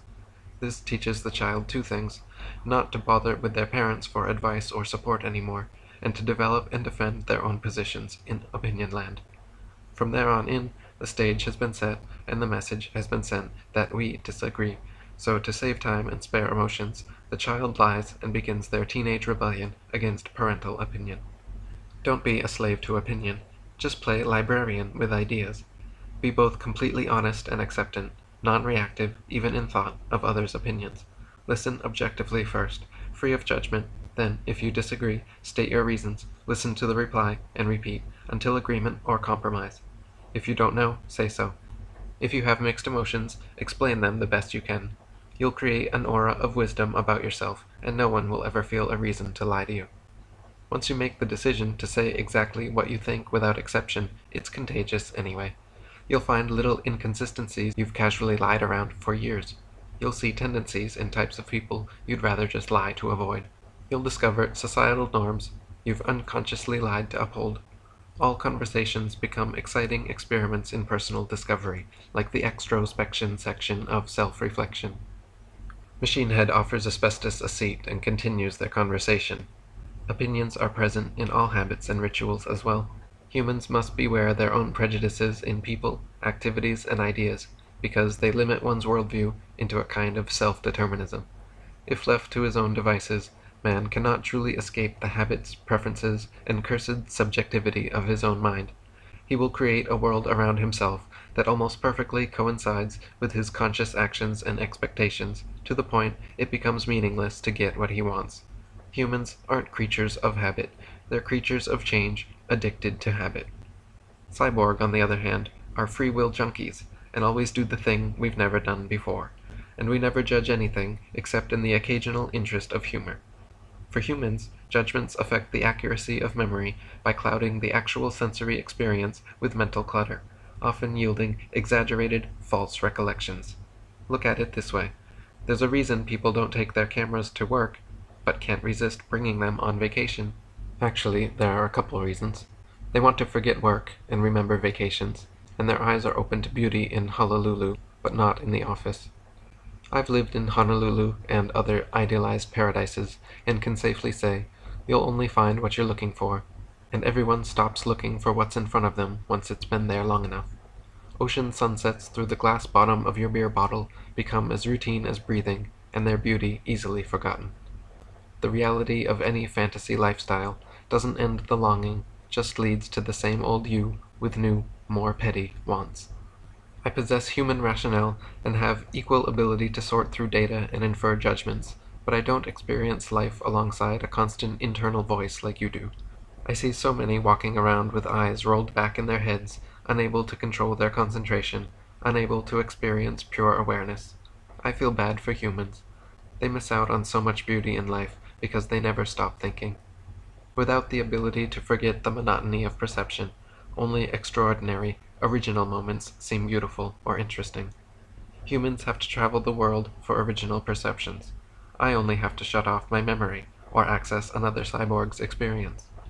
But human habituation is easy to counteract. Just always opt for the most freedom within your circumstances. Go to a new restaurant, or sit somewhere new at the old restaurant, or eat something different at the same table. Whatever it takes to ensure your life maintains constant change in the name of spontaneity. Whatever it takes so your life doesn't revolve and cycle circles around schedules and predicted events. Living with intentionality towards originality and creating truly different moments becomes more interesting than habits are comfortable. Asbestos crosses his arms across his crossed legs and rests his chin on his knees. So, no opinions then? What about favorites? Do you have a favorite philosopher, poet, artist, musician? Whoever is writing, painting, or composing right now, we are all products of a constantly evolving creative impulse, and for me, the most interesting and beautiful creations are the most current, because they express the present time we exist in, and the present manner of thought which we can best identify with. They have cyborgs in think tanks right now, writing original philosophy based on all recorded thought to date. Others composing music so intricate it contains layered polyphonics too complex for humans to hear. It is innovative and insightful, but the process is still causal and mechanical. All supposedly creative thought is still just the natural progression of mental complexity. Even Shakespeare and Mozart are stepping stones. Are there any disadvantages to being cyborg? What else could you want?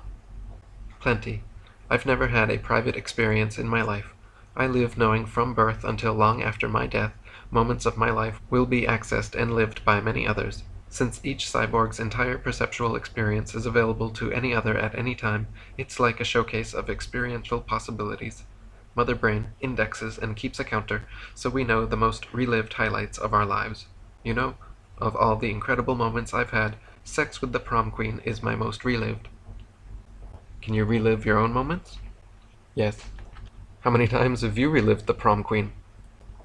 That's beside the point. The point is, my most intimate moments are on display for all, forever, and I'm guilty too. When I meet another cyborg, I immediately rewind their life and check it out. Some good experiences are great because they can be relived, but some experiences and relationships are ruined because of it. All cyborg know when I'm taking a shit or jerking it. They know I've got a small dick, finish quick, and used to get the shit kicked out of me. They know all my most embarrassing and incriminating moments. They know every evil I've ever thought and every sin I've ever committed, and all this collective comfort I'm supposed to derive from cyborg's complete understanding is far outweighed by a desire for the true subjectivity of human experience. So what do I want? The opposite of you. I want to be alone and misunderstood. The cyborg community has mostly dispersed. I've distanced myself and mostly spent my time alone or with humans now. I don't know what you're thinking right now. That's completely interesting for me. Every question you ask or statement you humans make is inherently more interesting to me. I know what all cyborgs are thinking at all times. When we're together, most conversation is telepathic. Language is only used as an occasional emphasis, like an exclamation point on the things we're thinking. To be in the presence of people I can so closely identify with but never fully understand, I feel there's more meaning in those kind of relationships. It seems paradoxical, but many cyborg authors have written about it. Asbestos stands and places a hand on Machine's shoulder. I've enjoyed our meeting. the wisdom you've expressed, and though I must go, I'd appreciate an interesting favor from someone of your near infinite abilities. What is it? I need a worthy Kaisha-kunin. Pothead. Competitive education. Pothead's a rural area high school teacher who does drugs with his students. He holds degrees in education, sociology, and psychology, and has been using marijuana, opium, and psychedelic mushrooms in the classroom for years. He argues that many teenagers are experimenting with even harder drugs in a destructive manner, distracting them from schoolwork, causing them to skip classes, fail, and drop out. However, when introduced correctly in an educational context, certain plants can provide a passion for knowledge and introspection. They create an open, fun, and loving atmosphere in which true communication can be built between fellow students and teachers alike. 99% of Pothead's special life skills class graduates go on to college. All other teachers see improvement in grades, behavior, and notice a genuine love for learning among his students. His classroom approach is simple but unorthodox. Comfortable swivel seats in a circle. No tables, textbooks, boards, papers, pens, or other distractions from true education. Just many young minds, perfectly aligned, glancing excitedly with curious eyes. Pothead closes the door and takes his equal seat in the circle. Welcome to Life Skills. As you all know, we're going to be taking drugs and talking in this class. We'll be going on mushroom field trips, writing opium poetry, smoking pot and discussing our thoughts, and that's about it. No notes, no syllabus, no homework but books you choose, and only one rule: truth. Everyone must swear they'll only speak their true feelings in this classroom. Education is not memorizing information. It's knowledgeable exploration of yourselves. What I want to teach you here is the truth about yourselves, so if you lie to each other or me, it disadvantages us all. Speak honestly, and if we touch on subjects you wish not to talk about, simply say so and we'll move on. First of all, you'll notice we're sitting in a circle, the one and only suitable seating configuration for a classroom. Sitting in rows facing front takes focus off each other and places it on fantasy objectives. Switching to rows of separate desks came about during the industrial age, with motives focused not on education theory, but towards creating a populace pre-accustomed to a factory-like setting. Nowadays, nothing has changed, and it can't because there are too many students, too few true teachers, and too little funding. So it serendipitously happens that the state enforces banker-hour school days 5 days a week, with standardized testing, textbooks, and curriculums designed to compete students against all others for high grades and praise from the boss at the blackboard. Then, after school, are often required to continue their competitive development in the wonderful sports programs, universally allocated more money than the arts. From 1852 to 1918, state education was optional in the U.S. Then after that, it was mandatory only for 9 to 12-year-olds, 10 to 12 weeks a year, and even that was met with extreme opposition. They've slowly lengthened the time and age range, until now 4-year-olds are in preschool and 26-year-old doctors are still being indoctrinated. I reject factory seating, standardized tests, textbooks, and curriculums, because they all constrict the relationship of the teacher to the students and the students to each other. They shape clear competitive objectives with tried methods, testing, and grading procedures that produce results showing how compliant students are with the demands required of them. As far as actual knowledge acquired, most of it is forgotten after the test. And why is this? Because you kids don't care. Why would you? You're bored of what we teach you and how we do it. You're taught that education is just a long hurdle you'll hate then jump over to land perfectly in a pair of leather shoes on Wall Street like a good competitor. Rarely does a student graduate with a genuine love of learning that continues for the rest of their lives. Philosophy, the subject that means love of wisdom, the subject bursting to be explored by blossoming teenagers, is left as an elective at the academy. There are no anthropology, sociology, or psychology courses in public high schools. 3 of the most enlightening subjects on human nature and finding one's place in the world, the very state teenagers find themselves in naturally. Such fundamental subjects are again postponed until college in favor of asinine edification like trigonometry and geography. The fact we even have geography class is ridiculous. You know, the world is round and countries aren't real anyway, but meanwhile commit these place names to memory, major imports and exports, capitals, policies, minor wars, treaties. It's important, we assure you. Actually, the interesting aspects of geography are in geology, sociology, and political science. 3 subjects that, again, you won't be learning.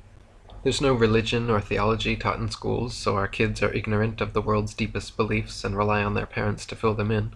In math classes, there's no number theory, and rarely math history. The two most fascinating branches of mathematics are overlooked in favor of daily drills and rote memorization of functions and equations. No one reads about Aristotle, Boole, Russell, Riemann, or Ramanujan. They just practice 15,000 ways to apply the Pythagorean theorem. In physics, there's seldom anything so interesting as astronomy, cosmology, relativity, or quantum mechanics taught. Instead, they opt for memorizing Newton's laws, then performing obvious experiments on how gravity affects everyday objects, chart it, graph it, form a formula, hypothesis, procedure, results, and conclusion. No one actually attempts Dirac, Feynman, Einstein, or Hawking. The same applies for chemistry and biology. Bunsen burn some water and dissect something disgusting, then type 2 reports a week.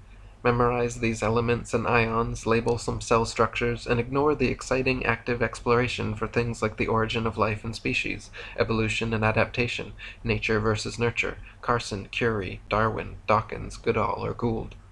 In English, we force Shakespeare and Milton. It's like reading Howl to Shelley. Poetry, if offered, focuses on stresses, syllables, and copying classical forms. You start with the scraps of some Egyptian woman, might hit Whitman before the term ends, and if you never see another poem again, it'll be too soon. You teenagers should be reading more easily accessible authors, beat poets, and free verse. If the so-called classics interest you at this age, all the better, but until then, you'll probably enjoy counterculture writers like Adams, Ashbery, Asimov, Baraka, Berrigan, Bukowski, Dick, Dostoevsky, Emerson, Huxley, Kerouac, Lewis, Ginsberg, Thoreau, Tolkien, Twain, Vonnegut, Watts, Wells, and these are just a few of the pre-approved authors on our reading list. He holds up a world history textbook and rips the front page out. This is a fantasy. They scrape the surface of every major change in humanity throughout recorded history, find a binding big enough, then hinge your grades upon remembering names, dates, and nothing of substance. History is taught on a Christian timeline between wars and treaties, floods and famines, rises and falls of kingdoms and dynasties, a soap opera of government control oppressing the oppressed, suppressing their information out of existence, then lining our libraries with supposed world history. In books that leave out the Trail of Tears in favor of the Oregon Trail, books that immortalize European conquerors who murdered entire civilizations, books that suggest Cro-Magnon migration over a land bridge from Asia, books that skip the New World Christian settlers' atrocities, like murdering many millions more Native Americans than Nazis did during the Holocaust, books that call capitalist domination a communist scare, books that call greedy weapons manufacturing a Cold War, books that call the last 60 years peacetime. History continues doomed to repeat itself because its lessons aren't taught, nor are students' interpretations expressed. You're simply required to synopsize and memorize, then wait to regurgitate it later. He lines the front page with marijuana and starts rolling. Your first assignment is to take out a bunch of books by the authors mentioned and start reading them. You'll know in the first few pages if they speak to you, and if they do, keep reading. If not, try another author. Kindred spirits have beautifully expressed things in books you'll look for your whole life. I guarantee reading good books ensures a lifetime of more meaningful moments than you'll ever experience watching TV, playing video games, chatting on the phone or online. Even if you have to fight for your own attention, that's part of your educational awakening, your aesthetic enlightenment. He makes eye contact and smiles with each student individually, then lights the joint. Medicine men, spiritual guides, and various tribes throughout history have used drugs for bonding, mental development, and entertainment, but the tradition has been lost in the laws of most modern societies. There are over-the-counter drugs for the consenting, hypocritical masses, and under-the-counter drugs for the fearless and morally consistent. Around the world, governments and systems of mass media paint evil pictures of drugs and their users. They showcase the worst examples often enough and condition populations to view drug users as escapists or failures. But drugs need not be destructive.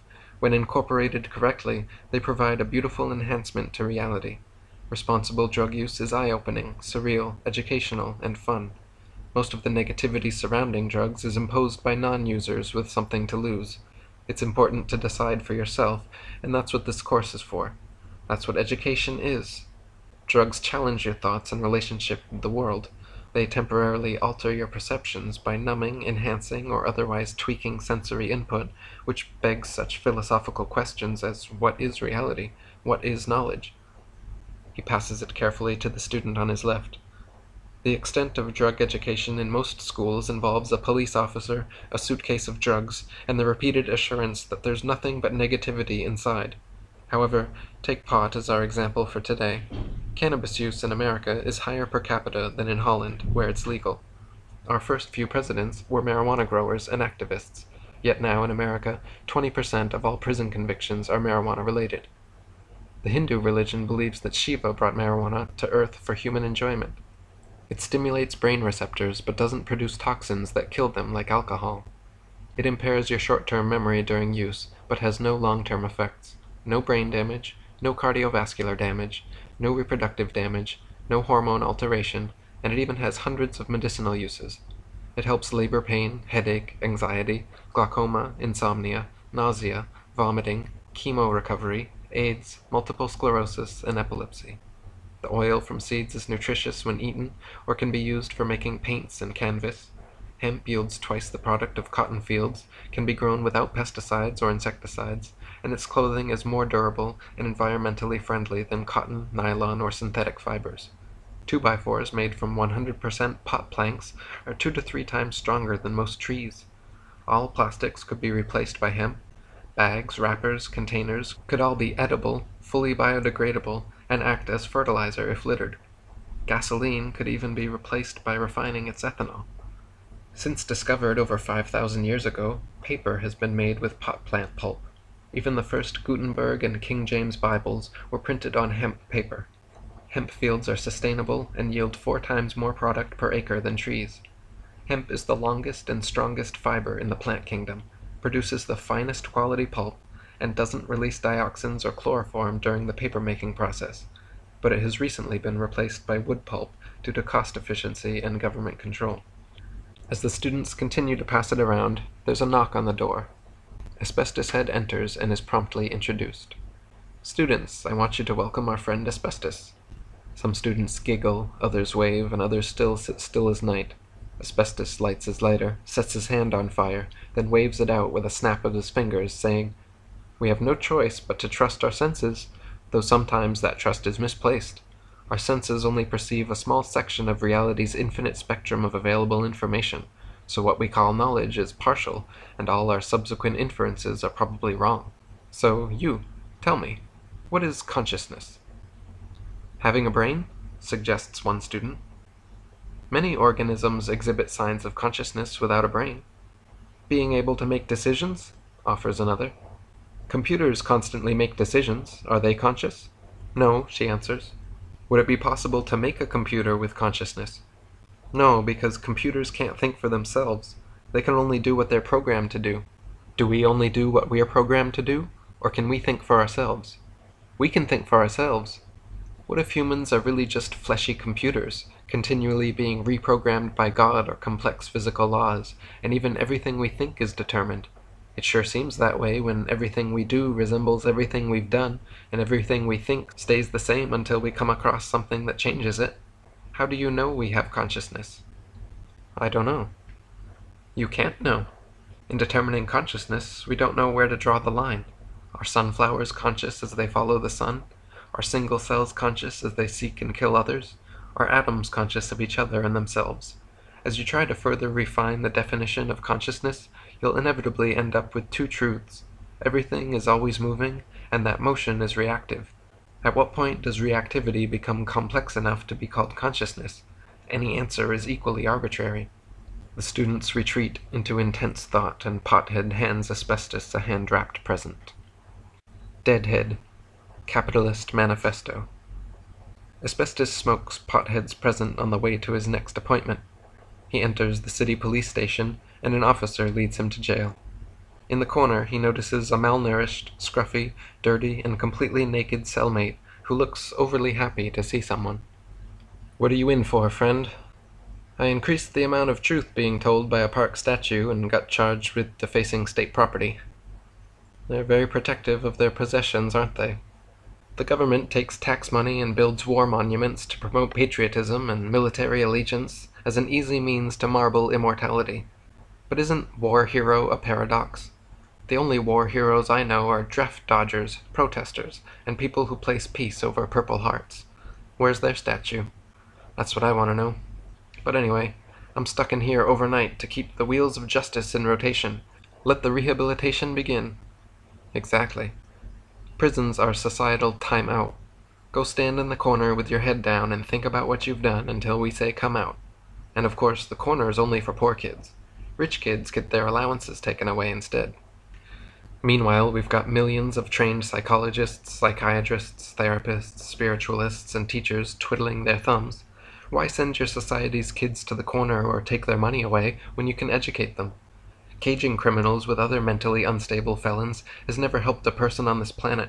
And think, all the money that's saved from not enslaving 1% of the population can be used to create jobs, promote education, and mental health. No one experiences a lifetime of unconditional love, then rapes and kills. These are expressions of misguided emotion, as is the revenge taken against them. I forgive everyone everything. For many people, justice is equality, an eye for an eye. But increasingly, humanity is realizing that there is no justice in retributive punishment. True justice is positive change. An eye for an eye means committing the same act you're condemning while calling it the solution. It may sound rational to our government, but it sounds like insanity to me. I agree. The author Martin Luther King Jr. wrote, "The old law of an eye for an eye leaves everybody blind. It is immoral because it seeks to humiliate the opponent rather than win his understanding. It seeks to annihilate rather than to convert." And Gandhi said, "There is no justice in retributive punishment, only hypocrisy and the continuance of evil." For the decidedly immoral act of murder, the accused is then murdered. Such a paradox cannot uphold any theory of justice. Yeah, and just think, if everyone were served their due punishment, 6 million Nazis and neo-fascists would get the gas chamber, everyone near the Gaza Strip would commit religious suicide, all Christians in the New World would be beheaded by Native Americans, then all remaining whites would be enslaved and oppressed for generations by black plantation owners until about 30 countries simultaneously bombed the rest. Then all remaining women around the world would kill all remaining men for millennia of injustice, and soon our equality would be left for the ants. If only this town had a square and we had a soapbox, we'd solve all these problems. They exchanged smiles. So why are you here? Because I'm a simple man that doesn't want to build a big shelter or house a family. Because I just want to move with the wind on my whims until I get swept away forever. But the current notions of public and private property, our ancestors' manifested destiny, has left me few options. Public is patrolled and private property owners hate squatters, so I never last long anywhere. I can't hunt or fish without a paid permit. I can't even pick the fruit, vegetables, and berries that I plant myself. I can't not wear clothes. I can't urinate or defecate except in designated receptacles. I can't even build fires or temporary shelters to keep warm. Basically, all my necessities except breathing are well policed, and that's why I'm here. Because I don't believe in clothes or money or ownership or property or most things modern man's decided are sane. If I want to build a shelter, I have to find money to buy the land around it, then continue to pay taxes my whole life. Should I not purchase the land or refuse to pay tax, my shelter, my property, and myself are seized. Should I try to rent from another man, they either demand money or slavery of some sort while maintaining control of the land and the laws that protect his ownership. Thus it is no longer legal to live nomadically, nor to venture off and build a shelter with my own hands and the materials Mother Earth provides.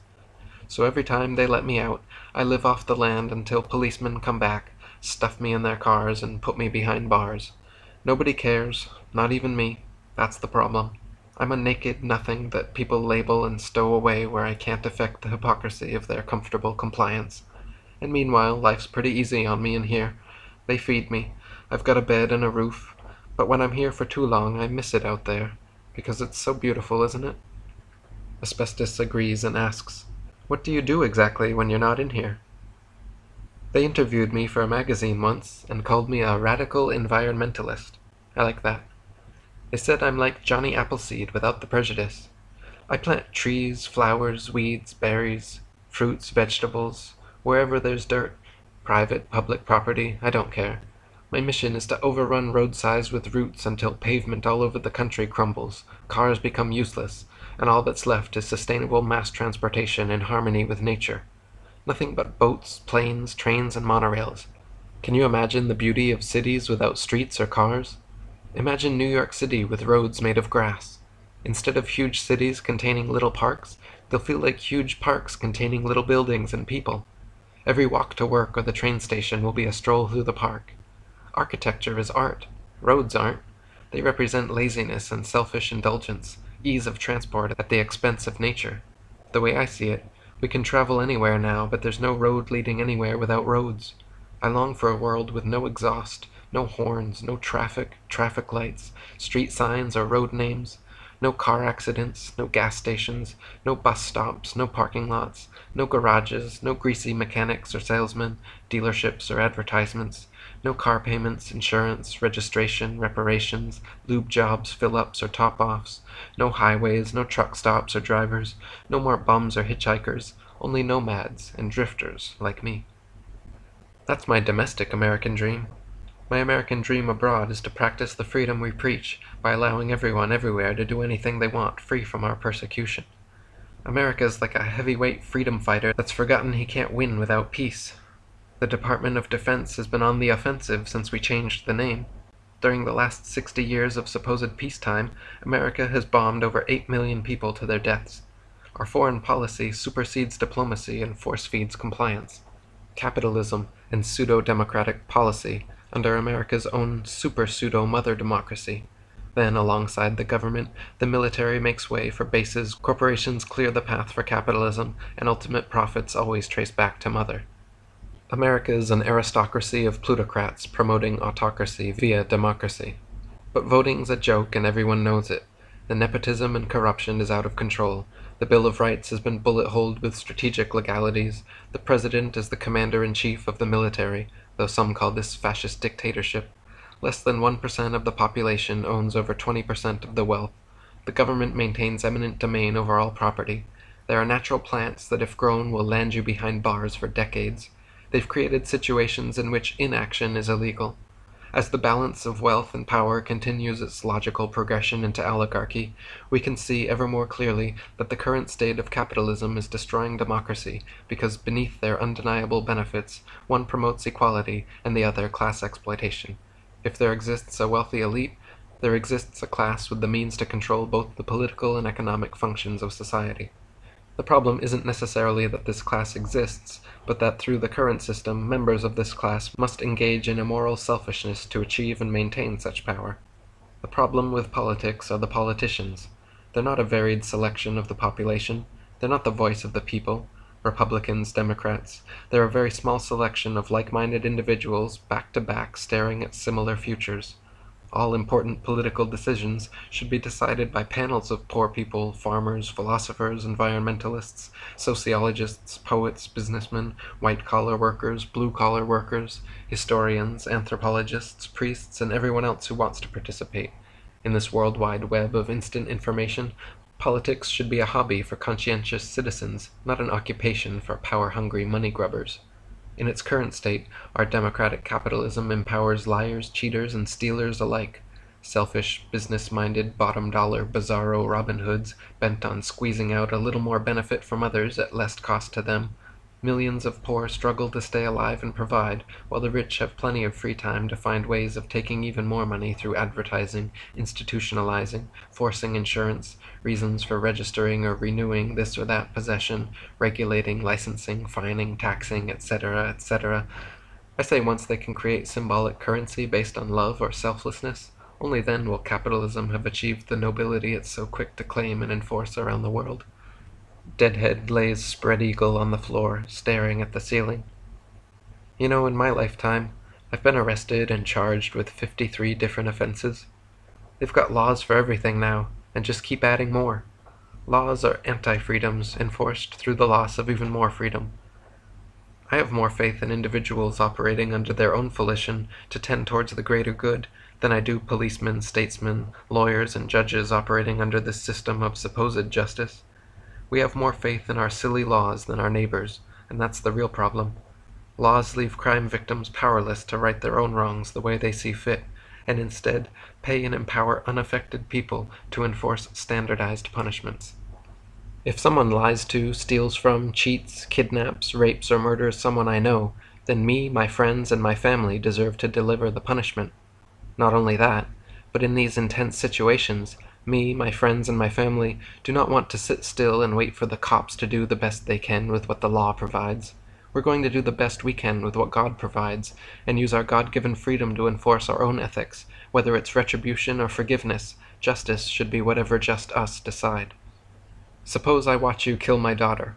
The law says for me to leave you be, call the police, collect evidence, consult a lawyer, then testify to a box of peers who'll hopefully lock you away through years of appeals until finally you get the death penalty or die of old age.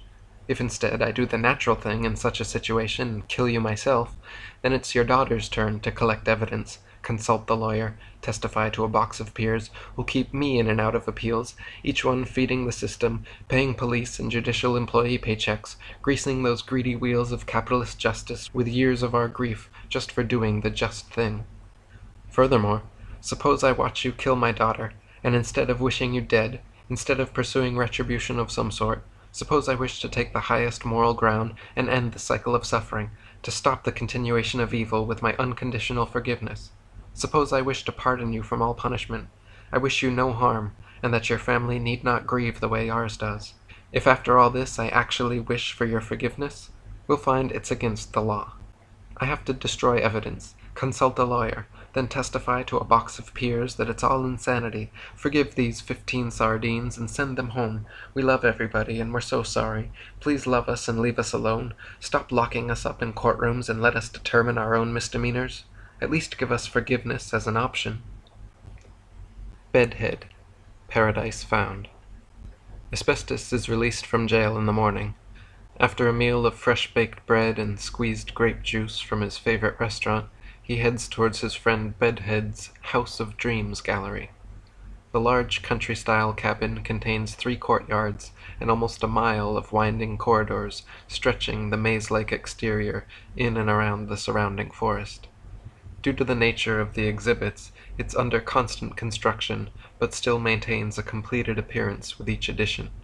Bed and his wife Vanessa Head are known in these parts as Onironaut artists, explorers of the dream world, manifesting fantasies into reality through their multimedia art gallery experiences.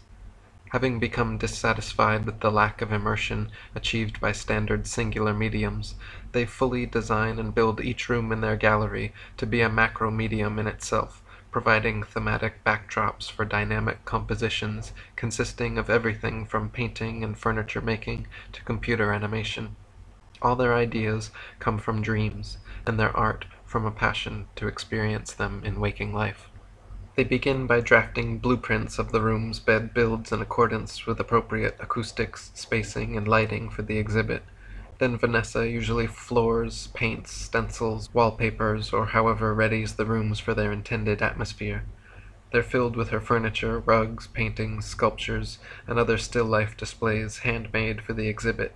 Speaker systems are installed to play anything from white noise to original theme music written and performed by Vanessa. Some exhibits include flat screens with looped video art, animation, or cinematics. Then all exhibits include short stories and poetry written for the rooms by Bedhead. The latest is a spacious bedroom with giant picture windows behind which concave plasma screens stream video of an apocalyptic 7th-story city view. The only sounds are muffled screams and distant roars of fire. She models it after a dream of Bedhead's, which she has just finished turning into a short story for display on the nightstand. Asbestos follows a stone pathway past an elaborate, well-tended Japanese rock garden. An arched bridge takes him over the wavy sand dunes and leaves him at Bedhead's back door. An indescribably shaped and textured sculpture stands on the patio covered in engraved calligraphy, reading, "Art imitates life as the expression and preservation of aesthetic ideals, and life imitates art as the interpretation and actualization of those ideals in an infinite chain of creative symmetry bouncing back and forth between reality and ideology. A developed aesthetic sense appreciates the necessary dichotomies of life and art, beauty and ugliness, then, through that paradigm, redefines beauty to encapsulate everything. Vanessa opens the door and invites Asbestos inside. They exchange pleasantries, and Asbestos inquires about Bed. "So how is he, anyway?" "He's been acting unusual lately." "How so?" "Last week we were arguing over the definition of homophily, and when his wasn't in the dictionary, he bent it backwards and snapped its spine, screaming, 'Dictionaries are nothing but annotated thesauruses,' and he's been speaking in analogies ever since." "I see." "He insists that language is nothing but a matrix of complex, self-referential associations, so analogies are the truest expressions as they intrinsically acknowledge their limitation. He's completely stopped writing. In fact, he's trying to stop thinking in language altogether." "Any luck?" "He hasn't said." "So what is the definition of homophily?" "It's similarity through common ancestry, but it can also express the tendency for objects in close proximity to assume the characteristics of one another." "Why was he so upset about a definition?" "He thought that concept was so beautiful and needed people to know the second definition to understand his dream. Anyway, he's through there to the left if you can get him to say anything." Bedhead sits reactionless, slouched in a red leather recliner, staring out doorway-sized windows. Asbestos approaches, then sits Indian-style in front of him and says, "I understand you're experimenting with the possibilities of non-lingual thought, but do you think you could humor me with some of the limited linguistic associations I'm more accustomed to for a while?" Bedhead smiles but still says nothing. Asbestos quotes an analogy he remembers written by a saint. Noam Chomsky says propaganda is to democracy as violence is to dictatorship. What do you think of that? Bedhead's smile widens, then opens and unloads. "You know, Asbestos, sometimes I just want to express the written equivalent of an ear-piercing scream that beats the eardrums of the immoral, apathetic masses, not reading what needs to be read, not speaking what needs to be said, and loving everything in life but each other. I haven't written for months. This is the first time I've spoken in 5 days. Have you ever not spoken for that long? Everything feels so distant and amoral. You find so much of what you think is insane and incessant, the same thoughts in different forms, relentlessly usurping your attention, jading your judgments. Learning not to think is the best education one can get. I can't write anymore, and I don't want to think, but I can't meet another's eyes without language flooding up. I want to run down the road screaming, 'Break free your classical conditioning, take to the streets and meet each other. Welcome one another with love and charity. Stop boxing up your beautiful families and let us all in.' Whatever. I'm just a dreamer. Tell me about you. Have you been dreaming lately?" "Well, I had a strange dream last night, but it wasn't lucid. 3 alien spaceships came from another planet claiming they were oppressed by their government and so sought to discover a new planet. Naturally, I burst their bubble and told them humans had already discovered Earth, but their leader said, 'As far as our race is concerned, I discovered this planet, and only that will be remembered in our history books.' Then they read us a proclamation from their holy book in their alien language, justifying their divine right to Earth. Soon more aliens come to Earth and start forcefully entering our homes, eating our foods, raping the women, and making slaves of the men. Then they get violent and begin exterminating our whole species using gruesome methods described in their holy book. By the end of it, only a few humans remain, tucked away on small reservations scattered across the globe. I woke up, then fell back asleep, and continued the dream 500 years later. The Earth was covered with aliens. They controlled the government, all religious and educational institutions, claimed private rights over land, water, air, animals, food, and possessions. All surviving humans forgot their mother tongues and spoke only the alien language. Realizing the creatures' love for money and games of chance, the few remaining human tribes open casinos and slowly save up alien currency until one day when we buy our way into the government and overthrow alien rule, restoring freedom to the Earth. The whole dream feels like a big analogy to something, but I can't put my finger on it. I'm not very good with dream interpretation either." "That's all right. What I've really wanted to know is how to have lucid dreams like you talk about. I never know I'm dreaming while it's happening. I always come to that realization after I've woken up. To become lucid, you must realize mid-dream the fact that you're dreaming. The act of understanding you're asleep is a split-second reflexive thought breaking through the subconscious, but it opens a parallel universe of infinite possibility. Just keep trying. One day you'll see. The instant you realize you're dreaming, what felt like a fuzzy subconscious movie screen becomes a conscious canvas to paint your imagination onto. So 4 times a night, about every hour and a half when REM sleep cycles around, I find myself in different dreams and play. I've experienced all my wildest fantasies and even enjoyed committing hideous acts of evil too insane for reality, which bring pleasure and interest into my experimental, amoral dream world. Some nights I go to sleep knowing before I wake I'll flap my wings to China, travel through time, have sex with movie stars and models, or sometimes I just wait and see what I feel like doing. Either way, it makes going to bed exciting, and I always awake inspired for a little reality between fantasies. Perhaps the most fun facet of lucidity is the ability to directly interact with your subconscious. Once you become lucid, it's difficult to stay that way, and you'll often lose control over aspects of the dreams as your subconscious takes over. Like last night, I made this beautiful, tall, dark-skinned, black-haired woman appear, then immediately, without my conscious consent, she turned and walked away. So then I consciously ran after her, but my subconscious continued to affect other aspects of the dream I wasn't currently focusing on. So suddenly, we're no longer outdoors, but in a factory. After a typical dream, one awakes with no conception of whether their dream lasted 20 seconds or 20 minutes. In fact, it usually feels like the latter while being the former. Once becoming lucid, however, the passage of time can be accurately felt by the speed of our thought processes. You can even lucidly count dream seconds and see how long before you wake up or drift away into subconsciousness. When we dream non-lucidly, we can only remember time's passage upon awakening. Non-lucid conceptions of duration are derived only by the memory of the motion of our thought processes. That's why non-Onironaut dreamers never know how long their nightmares last. I wonder why we're denied the ability to experience duration in non-lucid dreams. If 20-second dreams feel like 20 waking minutes, does that mean our subconscious processes information much faster? And what's speeding through my subconscious when I'm awake? Is it always fucking with me in waking life too? Making beautiful girls appear, then walk off? Asbestos laughs. If you know you're just dreaming, doesn't that ruin the fun? Not at all. It becomes less like a dream you awaken from into reality, and more like a separate introspective reality that you come back to every night. Feasibly, you could intentionally sleep to the same dream every night, where you live in a house with a family, you have a job and other routines that claim your day until every night you wake up. Or you can dream a new fantasy on your nightly whims.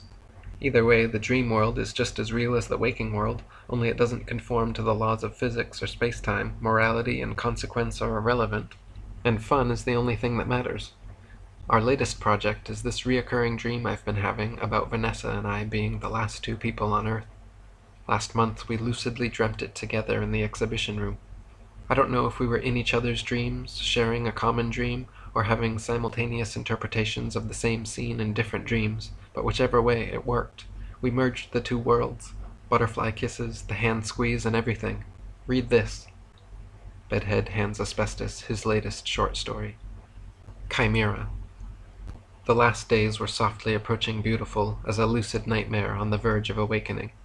Flames paraded down dark city streets, cackling and consuming suffocated onlookers, leaving an orange haze to replace the horizon like permanent sunrise over the crumbled skyline.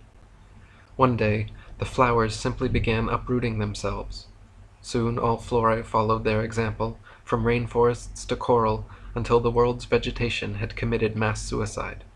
Grass lay flat on lawns, flowers wilted brown in their deathbeds, and forests became massive wooden caves of winding roots and piled trunks. Some said plants were communists. Their sacrifice stemmed from underappreciation and was in protest of photosynthesis. Regardless of reason, Mother Nature was merciless. The air quickly thickened with the breath of billions. Clouds descended and banded together to pour their acid rain over humanity. The sun, moon, and stars disappeared at the speed of darkness, and night consumed all but lightning and fire. Mass subsidence swallowed cities whole, and random earthquakes replaced plate tectonics with theories of chaos once fault lines could not be blamed. The final dream was environmental holocaust, complete with open-air gas chambers and high-rise death camps. During the last days, we committed ourselves to your 7th-story prison and watched world destruction from out-picture windows. The city below was in ruins, smothered in ash and black silence, but the dismal scene seemed strangely serene reflecting in your eyes. Even the horizon had left its imaginary home on the skyline to find itself captured between the green in your eyes and the blue in mine. For hours our lashes kissed butterflies in vast fields of perception. One night, entwined in sheets and limbs, you said, "If I live longer, I'll have loved you for your forever," and it hit me like a ton of silk. Our chests pressed together while breathing in symbiotic opposition set a slow rhythm for the involuntary music of our bodies.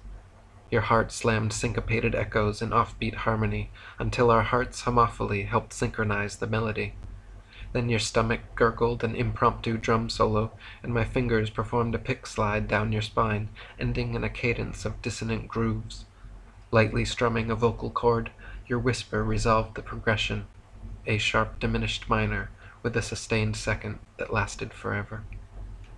Trivial divisions of moments like minutes and hours lost meaning without motion.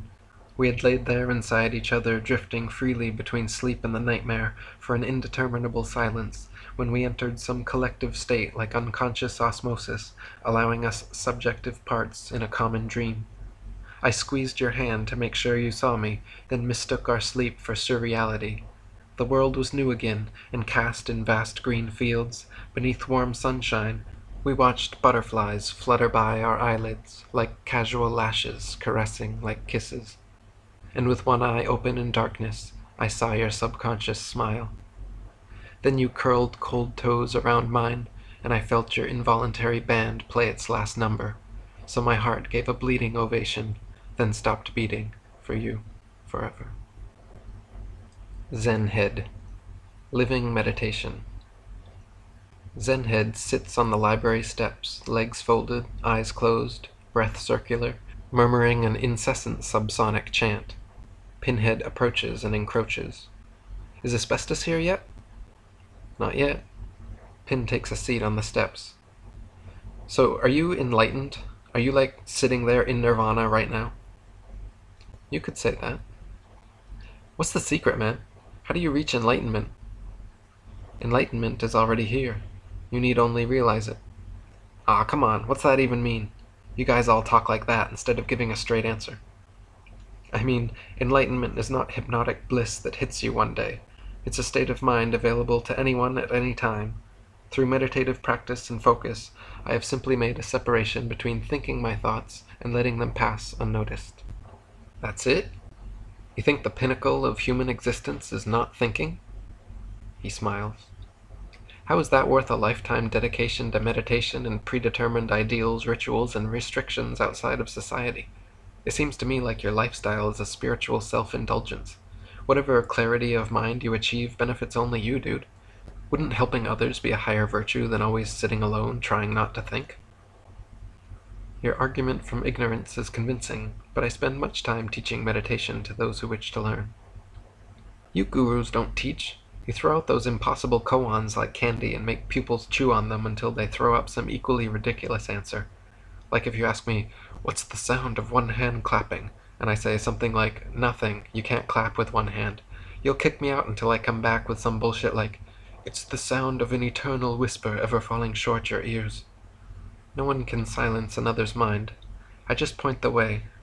Thought is the sixth sense, and just like any other, may be enhanced or dulled, acknowledged or ignored. Just as we close our eyes, we may close our minds from ourselves and the world."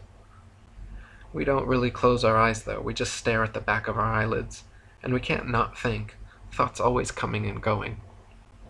"It's always there in the background. But if we focus on the other senses through meditative awareness, we needn't acknowledge it. In meditation, one develops a mind that clings to nothing, even its own thoughts and judgment. They're all fleeting and inconsistent, and come on their own accord anyway. Through practice, one may choose only those thoughts they truly wish to think, and cast aside negative, destructive, or otherwise unwanted ones. And since emotions have their base in thought, the worst emotion a meditator ever has to experience is peace. I spend an hour or two a day thinking, and no more. Mostly I'm just being with the totality, wide-eyed, relaxed, slightly excited, in an intensely observational state free of thought. I don't even directly see people, buildings, nameable decorations, or distractions from the totality anymore. Whether still or moving, I'm rarely thinking or even labeling anything, just being intensely alert and observant, interested and active, appreciating everything unthinkable about my moments. Feeling the sights and sounds, not reacting to the world, just observing the world's reaction to my non-reaction. Yeah, whatever. I think the ends are justifiable, but the means are tedious and unnecessary. If meditation's intention is gaining awareness and control over the thought process, there's no need to sit in special positions, no need to count your breaths or heartbeats, no need to concentrate on something or nothing or whatever voodoo method you use to ignore your brain. Simply live your life with intention toward complete awareness of thought. Disallow any unwanted or non-advantageous thoughts from conscious consideration. Acknowledge the urge to think a trivial thought, then set it aside as easily as it came. Do that as often as possible until every advantageous thought becomes a conscious choice, and during the downtime, you're nothing but a body in the state of awareness. That's living meditation. Pinhead shoots a smile bullet from thumb to forefinger, winks and walks off, thinking how suave he was. Matryoshka Head laughs, then lights a cigarette and leans against the library lantern. Zen Head smiles and says, "They say the most and least comfortable people laugh the loudest." She turns her head away with a roll of her eyes and stares at what's there. Can you withhold judgment long enough to like everything? It's impossible to like everything, she snaps. It's possible to accept everything, and finding something to like is just one step further. I find that hard to accept. Of course you do. You dislike the very prospect of total acceptance because it destroys the identity you've built. Everything there's a name for you've already decided whether or not you like. If you like it, you spend your time trying to have more of it. If you don't like it, you avoid it with bitter determination, deny yourself everything appreciable whenever it comes along, resent its past presence in your life, pretend it doesn't exist in your present, and fear its future arrivals. Don't talk like you know me, monk. You must develop a mind uninterested in its own negative judgments. Don't choose things you like and dislike. Just find as much as you can to appreciate about absolutely everything. Yeah? How do you appreciate dog shit? I'm not promoting over-the-top positivity or ignorance towards the evils of the world.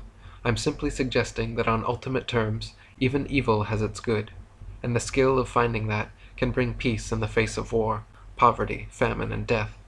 Lao Tzu knew the value of acceptance, but Buddha's always smiling too, because he surely took a step past the Eightfold Path, looked back, and laughed. Listen, I don't know anything about Buddha. No, but you do know about suffering. I can tell by your attention span. Faking patience with babbling monks is suffering, you're right. Please entertain me just a little longer. There is a point to this. Zen reaches out, wraps his arm around Matryoshka, and leads her down a narrow library hallway. The one thing almost all prophets, from Jesus to Buddha, Confucius to Lao Tzu, have in common is this.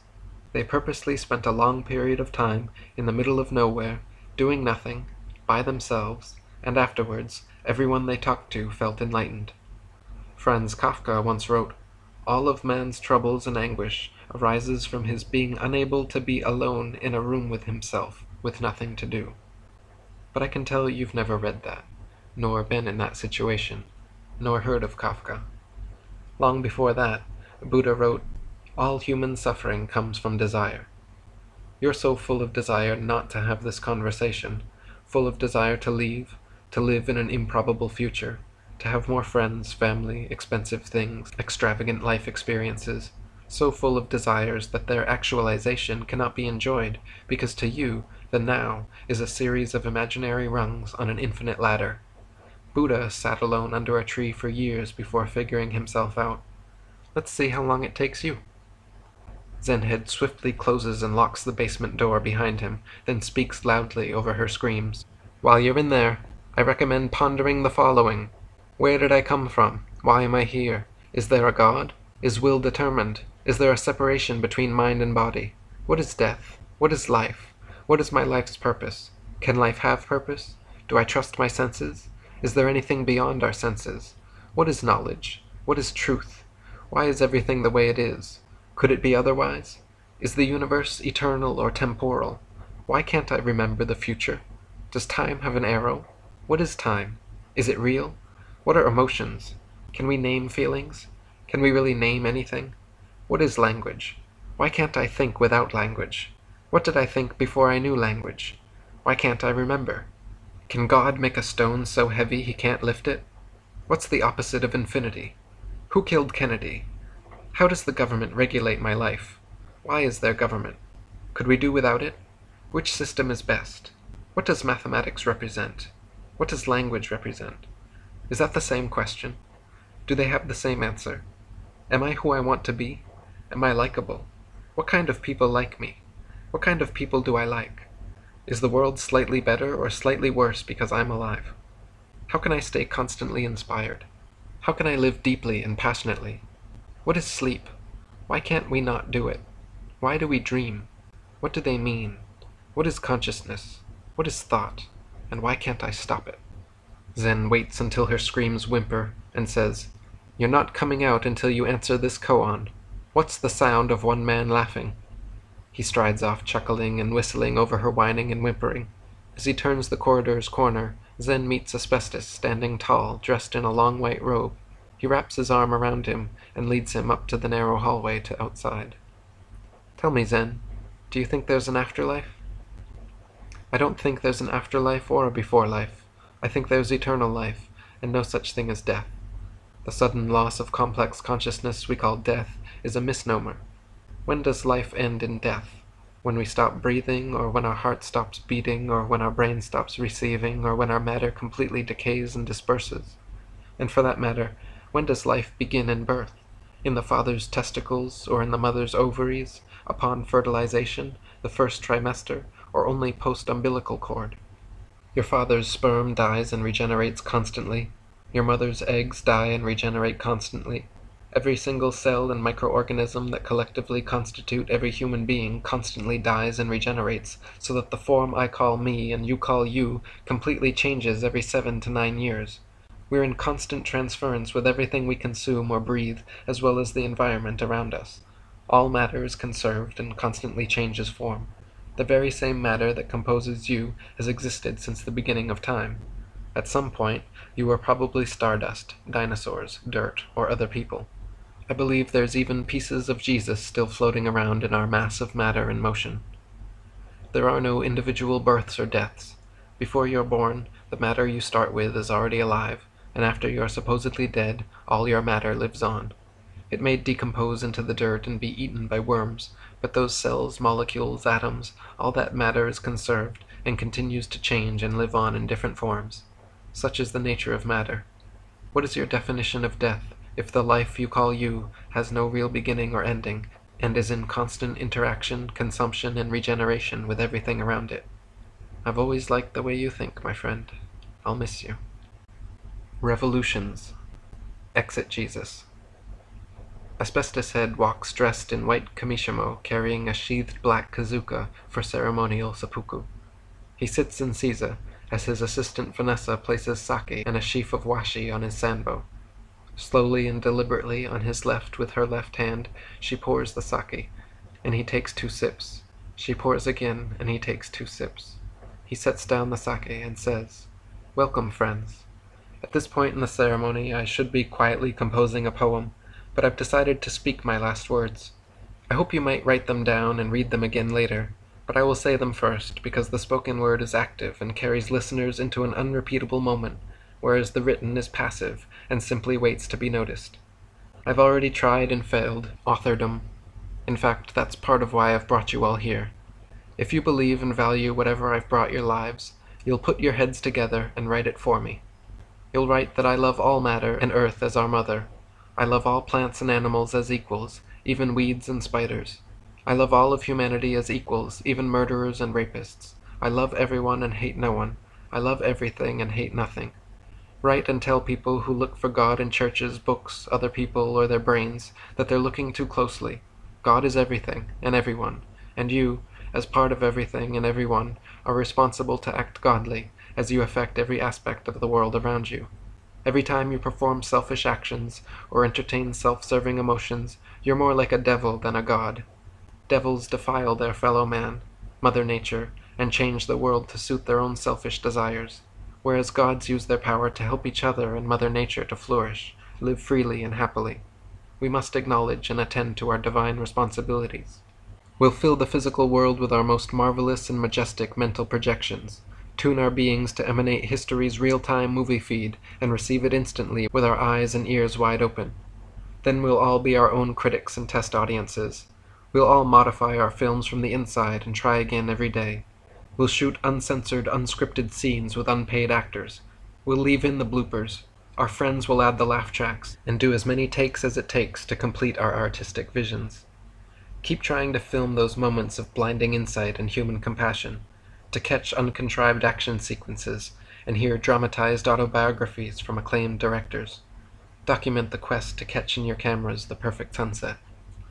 I've heard nervous existentialists asking the big questions. Why are we here? What should we be doing? We're here to unconditionally appreciate every person, place, and thing in existence. That's why we're here. That's what we should be doing. I challenge you to prove me wrong or find a better answer, but I guarantee you'd be better off agreeing, heeding, and appreciating my advice. The rest will fall into place perfectly, I promise, and if I'm wrong, you'll forgive me, and it'll be perfect. We must become our eternal, immutable selves before these temporal selves are whisked away. We must bask in all that never changes, and love our way through these waves of space, and know the tides of times don't change, they continue, and there's a difference. We'll never be, nor have ever been, in the there and then. We're here now. We're here now to transcend ourselves by being selfless. By being so saintly selfless, we rise from our physical selves and exist nameless in the objective, eternal goodness people of the past called God. People of the past named the nameless, labeled it for convenience, then quickly forgot the premise, claimed it as ours, molded it in our image, believing it molded us in its. But why stop there? We'll create souls too if they don't exist. We'll need to invent an intangible container for our divine deeds and ideas. Smiling creates more smiles. Happiness breeds more happiness. Your spontaneous random acts of kindness will ripple beauty across the planet like a lake reflecting infinite sunrise. You'll appreciate compromise and misunderstanding, appreciate arguments and evil, appreciate negativity until it's useless, until negativity's so easy to appreciate we have to change the definition. Every time you're involved in anything but intensification and appreciation of your moments, you'll know you're contributing to the greedy, misdirected, collective unconscious. Don't lie to your kids. No Santa Claus, no Tooth Fairy, no Easter Bunny, no white lies, no fish tales, no force-fed religion, no enforced opinions. Drugs aren't evil. Money does grow on trees. All the good things in life aren't free, but there's plenty that are, so buck up, kiddo. Sticks, stones, and words like bricks break your bones, so choose your words and friends wisely. They'll be all you care about when you're dying. The secret of happiness is easy. Find someone, never lie to them, and love them unconditionally as long as you live. Then do that with everyone else. My definition of love is simple: wanting others to be happy. And when others' happiness directly collides with our own, the loving person bows out and receives their second-hand happiness at no expense. Develop an acute sense of collective happiness and its ability to compile selflessness into inescapable selfish joy for all. There is no selfish joy that supersedes the feeling of truly helping someone. Even in sex, when the focus is on others' pleasure and not your own, it feels better. It's so paradoxical it's perfect. I'm sorry, my friends, but we live in a world made for Matryoshka, controlled by Dickhead. A world where bedheads need to dream their fantasies, figureheads fight to be heard, and potheads are suppressed, imprisoned, or put to death. In a world where Joseph and Mary are divorced because of their differences. I feel like I was born at the beginning of recorded history. I died a little inside after Alexandria, then was born anew through the authors of the present. But their words continue to be silenced, and no one ever believes it's Jesus back for rapture when some scruffy hippie with torn sandals claims the irrelevance of thousands of years of malevolent doctrine. I've sinned, I'm selfish, and want my ideas remembered. I'm also aware of the trend in idolization and mass marketing capabilities of martyrdom, so I've decided to kill myself. My current human existence in this place is a shame and a waste, so I will give my matter back to Mother Nature in hopes she'll scatter me kindly around this human-infested mess, and I'll sleep soundly in the worms and dirt around me. If you wish, you all can drink my blood and eat my body, or better yet burn me and blow my bones to smithereens, napalm and nuclear bomb my ashes until human hate and intolerance is satisfied. Once your lust for revenge is extinguished, let out your first fearless exhale and embrace each other. Please try to be even kinder to our mother and every creature here. And why should you even lift a finger? Because you incessantly take lives and destroy everything you consume. So to even balance your sinful existence, you must repent, and repentance is received with every selfless action. Confessions aren't for priests, they're for the friends and family you've wronged. Prayers aren't for God, they're for you. They're your greatest hopes and dreams, your deepest wishes and fears, for you to tackle alone. And even God can't encapsulate morality into 10 commandments. Decide your own ethics, then pursue them passionately. And if anyone gets in your way, sit down with them and listen to each other. Every second you spend not killing yourself is a selfish decision that your existence is cumulatively more important than the things you consume. I shudder to look back at how slothfully I've lived, and how little I've given back. As written by the author Antoine de Saint-Exupéry, to create a tree, I condemn a seed to rot. Goodbye, friends. He picks up the Kazuka, unsheathes it, and momentarily sees his reflection before pushing it into his lower abdomen. Expressionless, he pulls it up to his sternum, then slices from left to right across his ribcage, leaving a blood-gushing wound, the shape of a lowercase t, or a Christian cross. Machine Head, his Keishakunin, raises his katana and cleanly performs the Kiriyoshi dismembering strike, leaving Asbestos' head hanging by a thin strip of skin at the throat. As his head drops forward, a few garbled words spew from severed vocal cords, read onto the paper. Do good. Have fun. Zenhead gives Asbestos' body a small Buddhist blessing, then turns to the apostles and says, Asbestos did as best as his best was, but now is up to us.